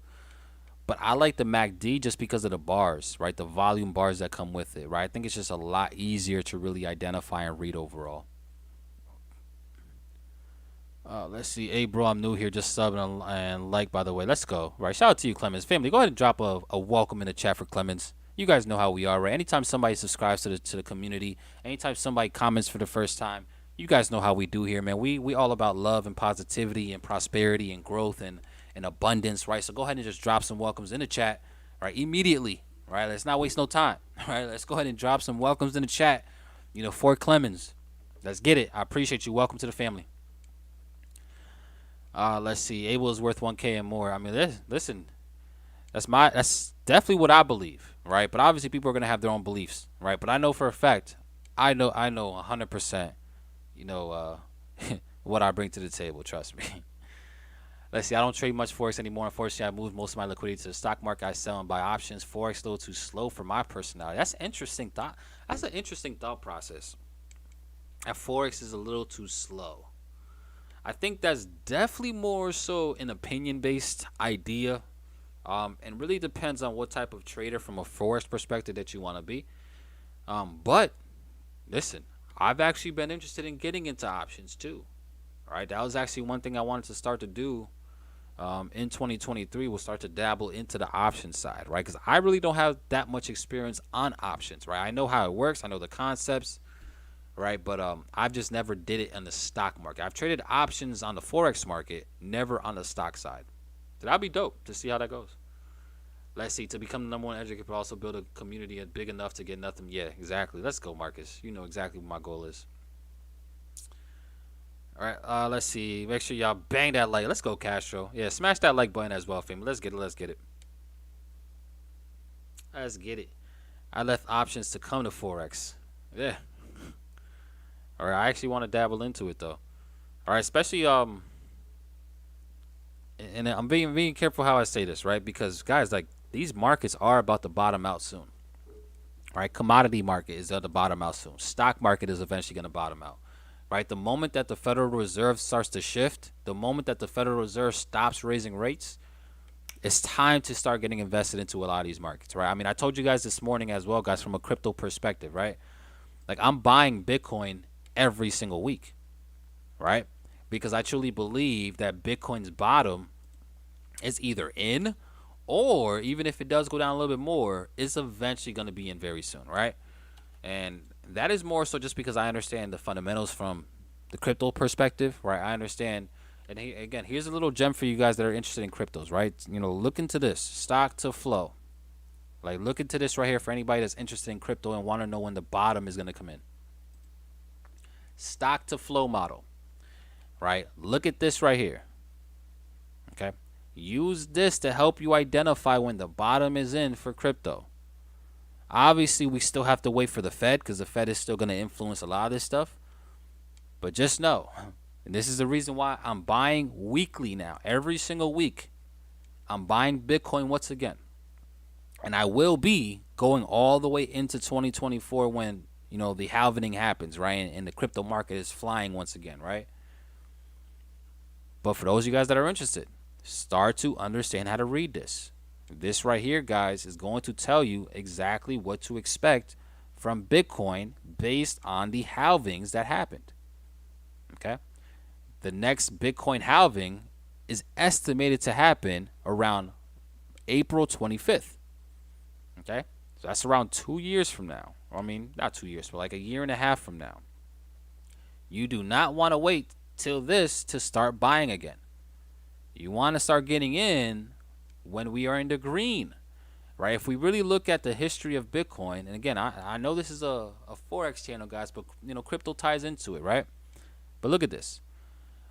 Every time we have the green, which tells us we're around 500 days away from the next halvening, that was the bottom for the crypto market, right? Back in 2011, right? Which was like our first big correction. We were around 500 days away from the halvening, and that was the low. This thing flew, right? It went from around $2 all the way up to 1,000, 800, 900, 1,000. Then we had the next correction. Again, around 500 days away from the next halvening. We went from $200-300 Bitcoin all the way up to 16,000 or 20,000 actually. And then guess what? We had that next correction. Again, when we're around 500 days away from the next halvening, that is the low, right? Just look at the colors, the green. The green is the low. The green is the low. And then we ended up running to this most recent high, which was around 60,000. Look at where we're at. We're in that green. We are in the green, right? We are in the green. So I'm buying, right? I am buying all day long as we are in this green, guys, right? And I'm just going to hold. I'm not buying with the anticipations of this thing start going into a bull market right away. No, in fact, I believe all of 2023, we're going to be very choppy, right? Like going into 2023, guys, like I really wouldn't be surprised if the market does something like this, right? Where we're just chilling all of 2023, right? And then when 2024 comes in and the halvening actually starts, that's when we really see this thing start to fly again. All right, so this is my blueprint here for Bitcoin and the crypto market as a whole. So that's why I'm now getting invested and I'm getting involved for sure. Very interesting. All right. So I don't know. That's just my opinion. I'll send you guys one that's a little bit easier. Like this one right here on the link to Bitcoin, I think is a little bit easier to actually read and use.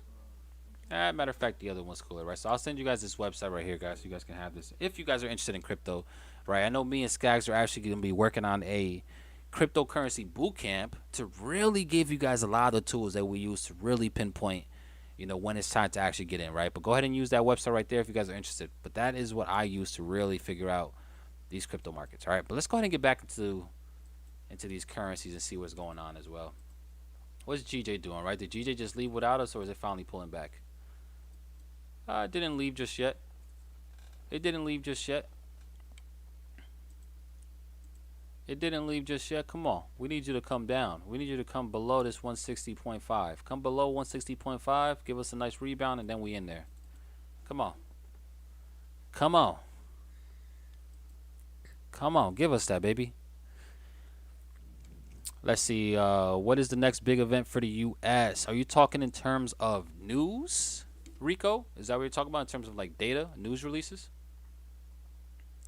Yeah, man, give it a shot. Why not gain that knowledge so you can teach every aspect of trading? Options do change the game if you're disciplined enough. Most people can't survive, unfortunately. A lot of factors play into options, but the leverage is insane if you understand the right concepts. 100%. That would be dope. Like I said, it's definitely something I've considered for sure. And just the fact that I already understand how to mark up charts and do an analysis from technical, fundamental perspective and all that good stuff. I think I could really dominate in the options market for sure. Let's see. The different presidents have an impact on the market as well. I love that chart. Oh, yeah. That chart is a classic, right? How the president can dictate sentiment. It's kind of crazy how that plays out. That's legendary. That's legendary for sure. Right? Republican in office, dollar's probably going to hell. Democrat in office, the dollar's going to gain strength. That's usually how it happens. It's been happening for the past 4 or 5 presidents. That's dope. All right, so guys, as we wait for this, again, I am going to put another alert down at these levels once again for GJ. It does look like we want to come back down here, so we'll go ahead and just let that play out, see what the market gives us. I know you guys all want to take a look at a bunch of other pairs, so let's go take a look at those really, really quickly. And let's see what we got here, guys. So looking at gold, gold is very interesting, especially where we're at. I think we're at very interesting levels of gold, very interesting levels that I think is very telling in its sense. And to be honest with you, I wouldn't be surprised if this thing is getting ready to reverse itself, right? I mean, we've seen very aggressive buying up into this level. Like, look at all this buying power. But then we got very, very choppy, right? Extremely, extremely choppy, right? Extremely choppy, right? And if I bring up the actual indicator, right, the MACD, right, obviously we had all this buying volume right here, which, you know, lines up with, you know, that big push up. But look at the volume that we've seen since, right? We haven't had really no buying volume, guys, ever since that big run up. But look how small these bars are. Look how small these candles are. All right, so you tie in low volume with this ascending triangle pattern right here, right, which is normally a reversal pattern. Yeah, I wouldn't be surprised if, you know, we do see gold eventually turn around, you know, and start to target a lot of these areas of liquidity, right? Like this level right here we can target, you know, this low right here we can target. You know, there's just a bunch of different levels, guys, that we could potentially target, right, for, you know, gold to the downside. But I think at the very least we could see gold probably back into the 1675 level very, very soon, right? In my opinion, of course, right? Everything is opinion based, guys, right? So, but yeah, you know, I think that there is a good chance for this market to ultimately go ahead and turn around and start to make its way lower. Let me go ahead and just add some sell side liquidity tabs in here so I know what I'm looking at. Yeah, I would love to target these little levels of structure. These previous higher low points are all levels of liquidity that we can target. So let's go lower time frame now. What are we seeing on lower time frame? 4-hour time frame, guys. I mean, we had this very strong push up that happened in the morning, right? And ever since then, for the past 12 hours, we pretty much just been chilling, right? But look at the candlesticks. Again, I really love to identify, you know, how these candlesticks are acting, right? So this middle candle right here, right? The middle red candle, right? Look at what happened. That middle red candle ended up running the previous 4 hours, you know, high, right? We ran the previous 4-hour high and it got completely erased, right? It got completely erased. All right, in terms of how, you know, we ended up very bearish still, right? Because at one point, you know, this red candle in the middle was actually looking bullish, right? And it probably enticed a lot of traders to actually go ahead and start to look for more buys just because at that point in time it was looking bullish. But look how it closed. That sucker closed bearish, right? And again, it closed bearish after we closed and broke, or not closed, but after we broke the previous 4-hour high. So I think there's a good chance that we continue going bearish here, guys, right, as well. You know, even looking at this thing from a 1-hour perspective, right? Again, this candle right here, this bearish candle, right? Look at what this bearish candle did, right? This bearish candle right here, you know, ended up grabbing potential liquidity. Right, we had all of this liquidity that was being built up, and to be honest, I mean, we still do technically possibly have some liquidity up there as well, right? There probably is still, you know, some liquidity that's still a little bit higher, but you know, we are seeing the market that now starting to roll over, and I wouldn't be surprised if for gold, you know, we actually do see this thing, guys, go ahead and roll over and continue going bearish. You know, so if the market can, and this is what I would really like to see, you know, if we can see the market bounce back up, maybe around this 1822, I would love to see again this equal high up here get taken out. I would love to see this equal high up here get taken out, right? With all this buy side liquidity, I would love to see that get taken out first, and then get us that change of character, and then we can go ahead and start to roll over to the downside. That's what I would love to see. All right, but what I would love to see isn't necessarily what will happen, right? And we obviously could see that with GJ, right? You know, I would love to see GJ come a little bit lower, but you know, the market itself just didn't give us that just yet. But that's really what I'll be waiting for. I would like to sell, guys, maybe above this 1822 level. I think that could be a nice opportunity. Let me just go ahead and go to the left to see if there's any type of specific price point that I could look at as well, or I could identify that could give us a potential play here. It's not even going far enough. Let me see.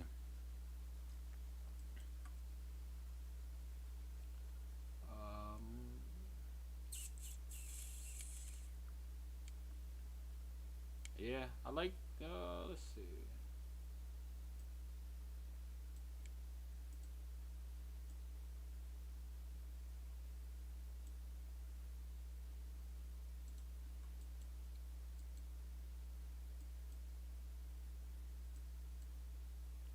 Yeah, I think the 1820. I would say the 1823 level is probably the most interesting level in my opinion here. Right, so yeah, if we can go ahead and spike up, you know, fill the rest of this wick up here, that's what I would be looking for. I would love to see, and again, it doesn't have to do that though, guys. Right, I always like to look for the extreme moves, right? Just because it gives me the best opportunity, the best risk to reward. All right, and at times I do miss out on setups because of that, right?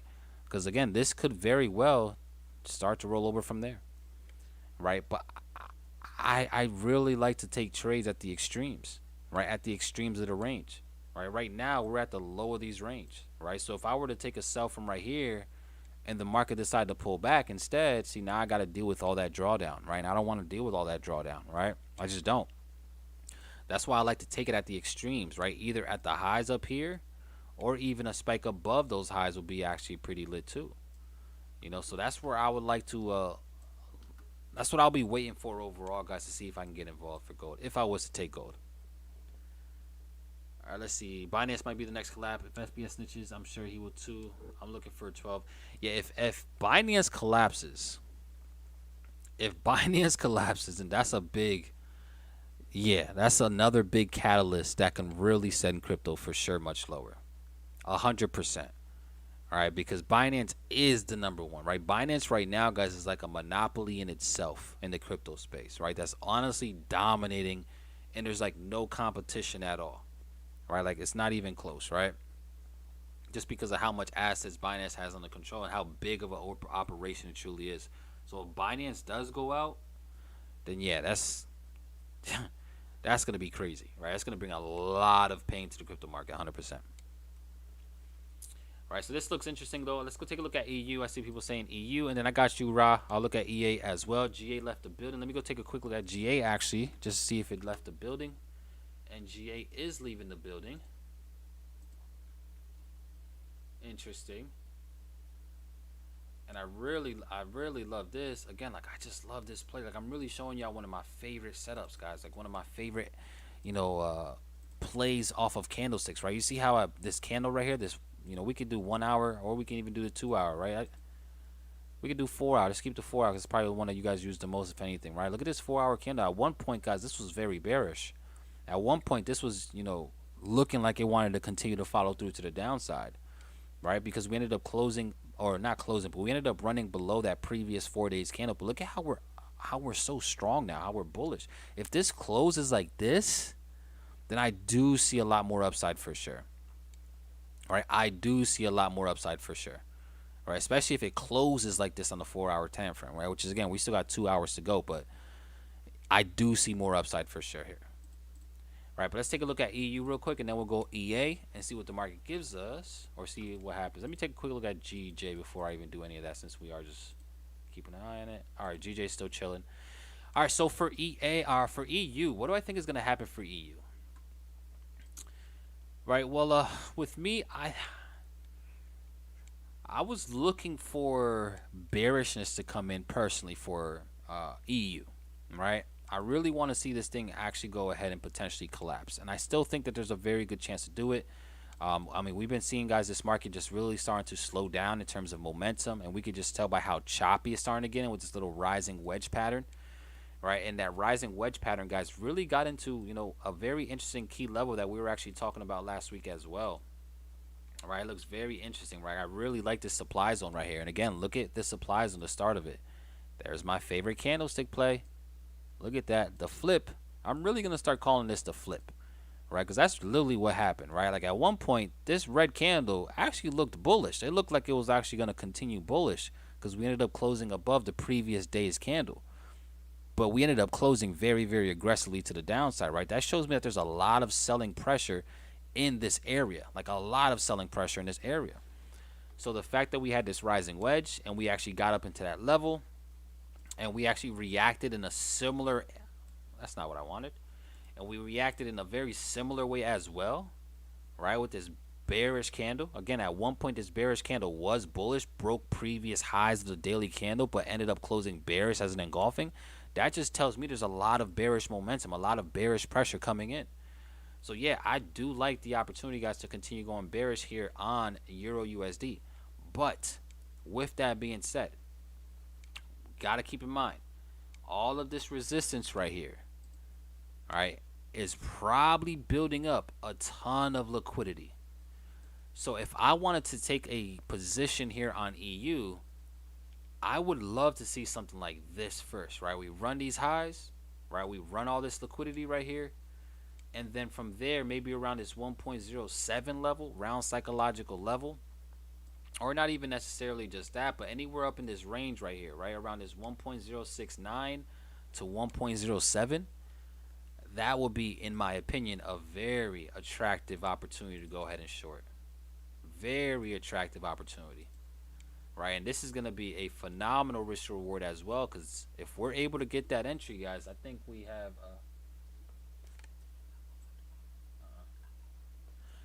all right, that's a very interesting play here that we could potentially take advantage of, and it's something that I think could really, like, we're talking about, can drop like a bag of bricks, right? Like a bag of bricks. And if we're able to get that entry up here, and if we do see this thing give us the play, right, where we see the entry up there and this thing end up shifting and breaking the structure, then yeah, we're talking about a 10-to-1 risk reward easily. All right, 10-to-1. Right, remember, the name of the game in trading forex, in my opinion, is not just managing risk, right, which is #1 rule, is to manage risk, capital preservation. But the next thing, guys, is understand the risk to reward. Right, risk to reward is absolutely crucial. All right, this is a 10-to-1. So if you're risking 1%, you're going for 10% gains, right? 10-to-1 risk to reward, guys, means that we're targeting 10 times our risk. That's powerful. So yeah, for EU, this is what I would like to look for entries around this 1.069. That would be my play. That would be my play. Let's see. Have a good night, everybody. Stay blessed. Never stress. Let's get it, conscious. I appreciate you. Same like Euro Pound, bro. Take a look on the 4-hour. Yeah, for sure, Clemens. Let's get it, man. Especially since you're the newest one in the chat, in the community. I got you. Right, so that's my play on EU, guys. That 1.069 is a very interesting level that I will be interested in taking some shorts from. Right, Euro Pound. Right, and then I got you, Ra. Right, I got you, Reap. Silver Surfer, I got you. I'm gonna check EA, but you know I gotta show love to the newest student real quick, right? So Clemens, I got you first, right? But let's go ahead and see what we got here, right? So this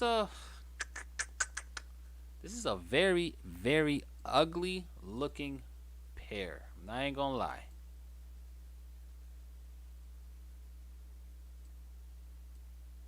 This thing is absolutely disgusting, right? And the reason why it's disgusting, because this thing has literally been stuck in this range, guys, since pretty much when I started trading.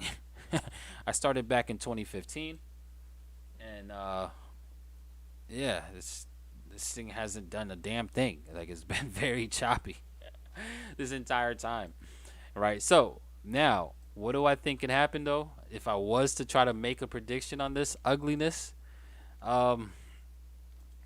Let's see what we did here, right? We ended up just running these lows. I mean, we did get a nice little reaction from these lows. Very strong momentum.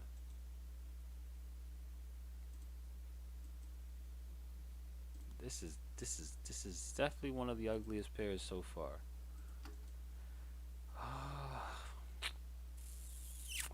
I mean, we're stuck, right? At least for me, I will be stuck right now because we're stuck in the middle of a range that has liquidity on both sides, right? We have liquidity stuck above these highs.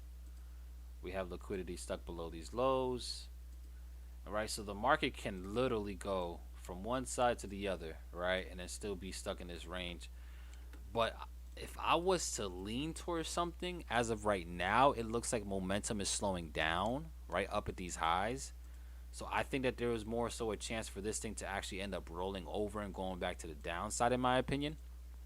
So that's what I would more so be. That's what I would be interested in probably playing, right? More so the shorting opportunity than anything. Especially just looking at more, relevant price. We did see this nice strong high, right? Broke structures, right? Created a break of structure. And then immediately we seen a nice strong shift, right? That created a change of character, all right? If you guys really want to see this, look at this. Let me bring up my market structure tool. All right, so look at this, what I'm talking about right here, right? We had this market come up, It created this higher high up here, which created a break of structure. Immediately, we ended up running previous lows, which created a change of character, right? That choach. Yo, that word is so funny. Choach, right? The change of character, right? The CHOCH. So that is showing that we do have the opportunity to go bearish. All right, that would be my play. But where can we look for, some entries from? Right? Where can we really go ahead and get involved if that's the next question? All right, Abel, that's cool, bro. But how do we actually go ahead and jump in? Let me see if I see anything. Let's see.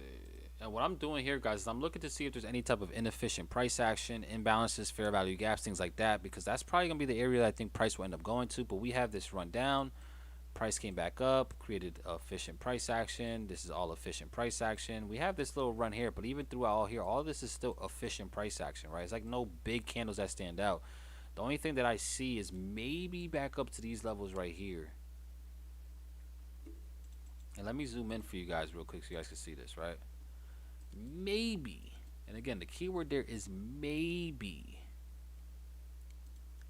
Maybe above here, right around this 0.87, and this is definitely a tougher pair to be trading, guys, because it's just so choppy, right? But maybe above this 0.874 could give us an opportunity. So maybe if the market comes up into these levels, then we can start to look for that short. That would be my best bet, personally speaking, and that would be like maybe the only opportunity I'd be interested. But even then, like this is definitely not one that I will be looking to trade, right? But if I was to look to trade, it will be the short side. It'll be looking for sells, and I'll have to look for price to run these 8.7, all the way up here at this 0.874 levels, 8.075, or 0.874, 0.875 is where I'll be interested in it. Right? I hope that makes sense, though. Right? Did that? I don't know if that helped you, Clemens, man, but this is definitely one of the uglier ones, for sure. All right, let me go take a look at EA real quick. What happened with GJ? Let's take a look at GJ. Right? Is GJ's leaving without us? GJ, don't break my heart, buddy. Give us this pushback down. Come on, just tell me you're building more liquidity here. Just tell me you're building more liquidity and you still want to go lower. Don't leave without us. We have so many students on the live that want to get this with you. Don't leave without us, buddy. It's like, that's how I used to talk to my trades. Hella emotional. I used to literally beg my trades back in the day, like, please don't do this to me. Please don't leave without me. And I know some of y'all too be doing that. Don't act like y'all innocent. I know y'all be begging y'all trades to do certain things, especially when y'all on the wrong side of the trade. Why? Please turn around. I promise I won't over leverage it. How many of y'all did that? Be honest, right? Because I used to do that, right? Whenever I used to place a trade, I would over leverage on that trade and I'll be down like crazy. And I was down so much that I would try to talk to my trades, be like, please come back. I promise if you just come back to my entry, I won't over leverage no more. I promise I won't do it no more, right? And then only for us to do it again. I know I'm not the only one. So don't act like y'all innocent over there. Right? Whether y'all want to comment on it or not, I know I'm not the only one. especially if you over leverage and you did something you knew you shouldn't have did. You over here trying to talk the hell out of that trade. Yeah, that's really me. But family, again, I'm still this still has a chance. To be honest with you guys, though, right? Like I'm over here joking around, but be honest with you, it still does have a chance, right? Because we still could potentially come down, and run this low and still get into that area and then give us, that opportunity, right? So I'm gonna be patient, right? We're gonna see what the market gives it. Let's see the lies we tell ourselves, yeah, right?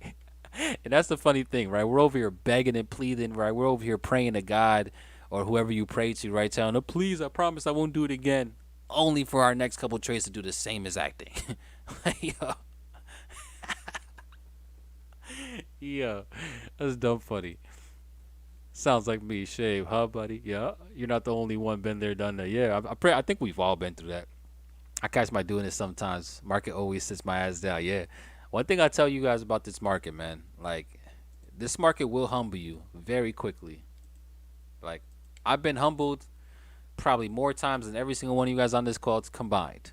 Like, literally, right? Like, I say that, literally just so you guys understand, like, what my pride. Like, I probably blown more accounts than every single one of y'all. I probably took more losses than every single one of y'all. Like, obviously, I don't know how long y'all been trading, but this is 8 years, right? With my first 3 years being nothing but loss, loss, loss, loss, loss. Blown account, blown account, blown account, blown account, blown account, blown account, blown account, right? Like, my first 2-3 years, guys, was extremely rough. Like, I'm talking about, it was so bad. Like, it was even causing, like, relationship issues with me and my wife. Like, I promise y'all. Like, for real. Like, it was so bad that it was causing issues with my relationship with my wife, because I was always taking money. And the reason why I was begging to God was because I was using diaper money. I was using rent money. I was using money that I wasn't supposed to be touching. So anytime I made a dumb decision, you best believe I was praying, hoping it turned around, and it never turned around. The market's like, you dummy. Now you got to get humbled real quick so you can learn this lesson. Right? But the reality is, all those lessons that I took, all those blown accounts, all those prayers that I did, they were lessons that I had to learn, right? They were lessons that helped me out today, right? That helps me actually be profitable today and continue doing what I gotta do today. So, and that's the reason why I have no issue, being transparent with you guys, right? Like, there's not that many traders that are gonna come on here and, like, really tell you their journey, right? Their process, right? Especially the beginning of it. And I don't understand why. Like, if you're profitable now, then why not talk about how you got there, right? Why not help the people that are watching you, your students, that are following you? Why not tell them the process, right? You want to be relatable, right? I try to be as relatable as possible to you guys, so that you guys understand the process, so you guys understand that it's okay to go through what you guys are going through right now, right? It's normal. It is what it is. It happens. You can't avoid it, all right? So that's why I don't mind doing it. I don't mind being transparent and being vulnerable to y'all. Let's see. Sometimes I still do it right now. I'm telling y'all. All right. Let's see. So you starting your own label, Abel? Listen, I'll start my own label. Don't test me. I love music. If you're talking about music label, shit. Listen, I got no problem doing it. Shit. I got no problem doing it. Let's see. Can you go back on GJ and show us an entry that you would have taken on the exact candle? All right. So for GJ, again, what I want to see, and I'm gonna try to draw it out for you guys, right? Because I'll give you guys an area, like a kill zone, which is where I got right here. Like, this is my kill zone, right? But in my kill zone, I want to see something like this, right? Let's say, price is back down in this level right here, right? And we see something like this, right?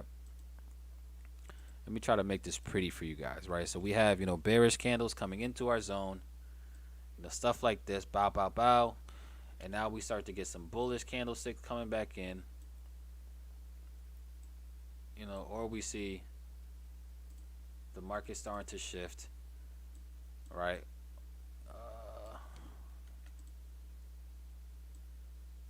That's not, don't move that, come on. Why are you being annoying? Let me get my candle.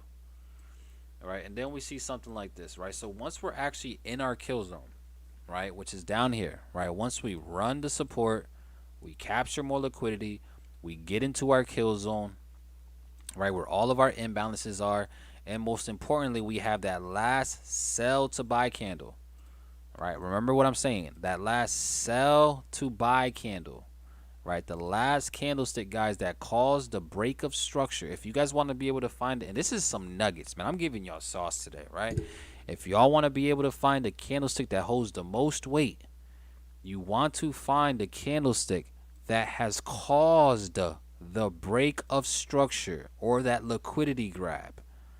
Identify, and let me say this one more time, identify the candle that caused the break of structure or caused the liquidity grab, because more times than not, that is the candle that's going to hold the most weight, right? So when price comes down into this area and I see that we're in the kill zone, which again is that last buy or that last sell to buy candle, that those last bearish candlesticks before we came up and broke structure, created that change of character, then all we got to do is just wait for our candlestick confirmation, right? This is where you can go back to those retail thoughts, right? Those retail ideologies, right? Looking for engulfing patterns or dojis or dragonflies or wicks or hammers, right? Whatever the hell you want to call it, right? There's 1,000 different candlestick patterns out there.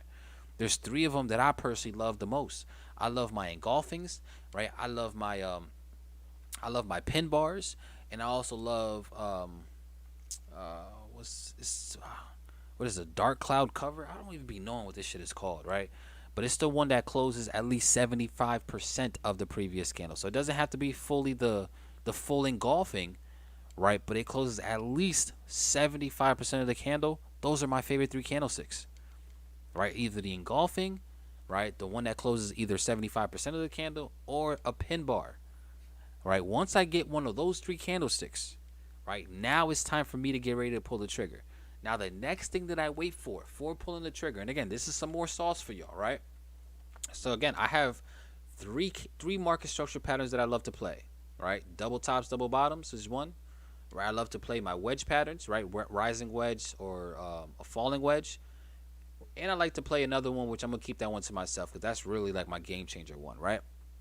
I'm going to keep that one to myself. Y'all not getting that sauce. I'm sorry. I'm giving y'all a lot, but I got to keep that one. That one's my go-to, right? But there's also 3 candlestick patterns that I like, which I just told you guys. But there's also 3 different entry patterns that you can use too, right? So for the entry, on the next candle, okay? On the next candle, what you want to see, and now it's coming into weight. I'm going to give you guys just a couple little sauce here on entry candlesticks, right? What you want to see is you want to see the market, guys, correct some, right? If this candlestick engulfing happens, right, and the market immediately comes up without giving us no downside wick first, like, I need to see this wick first. I want to see this wick. If I don't get this wick, right, to the downside in at least 50% of the body, then I'm not taking the trade, right? Because if we have this candlestick that opens up immediately with no bottom wick after the engulfing, more times than not, it's probably going to erase the entire move. So I want to see the market go ahead and give us that wick, right? Again, remember what I told you guys, that flip candle, right? And that's me. I'm not even talking about the flip candle right now, right? But it's similar to that flip candle that I'm talking about. But I want to see the market start lower first. I want this thing to open and go lower first. And then as soon as we break the highs, you can enter. Or as soon as we close above the highs, you can enter, right? So again, there's 3 different candlestick entry patterns, guys, right? It's either we enter once we break the engulfing high, we can enter once we close above the engulfing high, or you can just take the trade as soon as it shows itself. 3 different types of entries there. Man, I'm giving y'all sauce, man. Like I said, and it is all going to be on my course too. Like, all this stuff is going to be in my course once it launches, right? In depth, with case study after case study after. Just know, guys. Like I said, I'm not new to this, by the way. All right, if y'all haven't realized, I'm not new to this trading space, guys. Like, and I'm not saying that to be egotistical. I'm saying that to show you guys, like, yo, like, I have a lot of different gems that I'm giving, right? A lot of different gems that are also going to be inside the course. That's going to be next level. Like, most people don't even think about this wick thing, right? Like, I need to see a wick down first before we go ahead and get involved. Stuff like that matters, and it helps you guys out. So I'm just saying, yeah, there's a lot that, like I said, like, there's a lot, guys, for sure. There's a lot. Let's see. Why does it take so much for us to finally figure out that we just need to trade our system? It's more of a mindset thing. It really is. Right? It really is. It really is a mindset thing more than anything, for sure. Let's see. God save me from the rules I broke so I can break them again. as damn near everybody's freaking everybody's prayer. Engulfing is my favorite. Morning and evening stars too.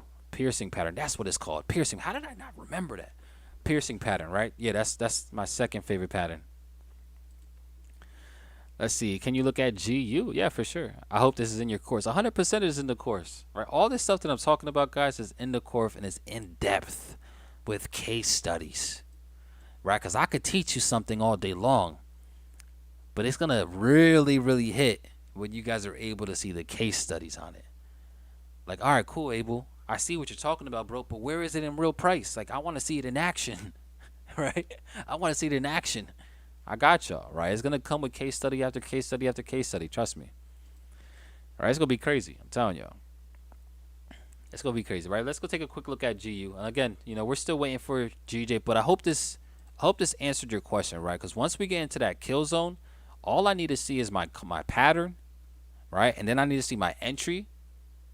I'm in there, right? It's either the pattern. I wait for the pattern first, and then once I get the break above the high or the close above the high, right? The one that I prefer is the break above the high. I'm in there all day long. All day long. And then we'll go ahead and take a trade right above the break of the high. So it looks something like this. All right, let's see. Looks like GJ not cooperate with us. Yeah, GJ's just playing hard to get right now. GJ's definitely playing hard to get. I really hope though that this was not the low, right? Because then obviously we're gonna miss out on this trade, right? But it's cool if we do. It is what it is. It's part of the game. All right, but I really hope it comes back down and it gives us exactly what I just showed you guys right there, and then see. All right, and if it doesn't, and if it comes down to here and it just stops our stop loss, it is what it is. All right, it is what it is. Like, we have to be able to accept losses as well, guys, right? And that's the biggest thing. Like, I'm comfortable risking it because it matches my rules. If I take a loss, I don't care. It's not gonna ruin me. All right, let's take a look at GU. All right, so pound dollar. All right, pound dollar is very interesting, guys. Right now, as you guys can see, I would love to see GU. Like, I would love to see GU go higher into this supply zone, and then from there, go ahead and start to look for opportunities to go short. Right, I'm gonna keep this one very, very short and sweet with GU. But that's what I would like to see. Right, I'd like to come up into this 1.234 level, 1.234. And then from there, once we fill some of this wick up here in the supply zone, then we can go ahead and start to look for some shorts. Right. In fact, there's even a chance for the market, to even run this supply zone a little bit, right? Go ahead and break above the wick, fill some of this imbalance right there, fill some of this inefficient price action, and then from there we go ahead and go bearish as well. All right. So that's also a play right there for GU. Let's see. I already almost got that third one, but I'll find out once I get the course in January. Yeah. That third one's a secret sauce. I mean, that third one's the one that I've already been talking to you guys about pretty much this entire session. So you guys should know. But again, I'm not gonna point it out. Right? That's the secret weapon. Let's see. For the break above the high, would you wait for the close of the candle? It's totally up to you, right? For me personally, I don't mind taking it on the close or on the break, right? Like, on as soon as it breaks the high, I actually do like to take that better than the actual close, right? And the reason for that is because the close of the candle, like, it could be a very big candle, right? Now the close of the candle is so far away from where it actually broke.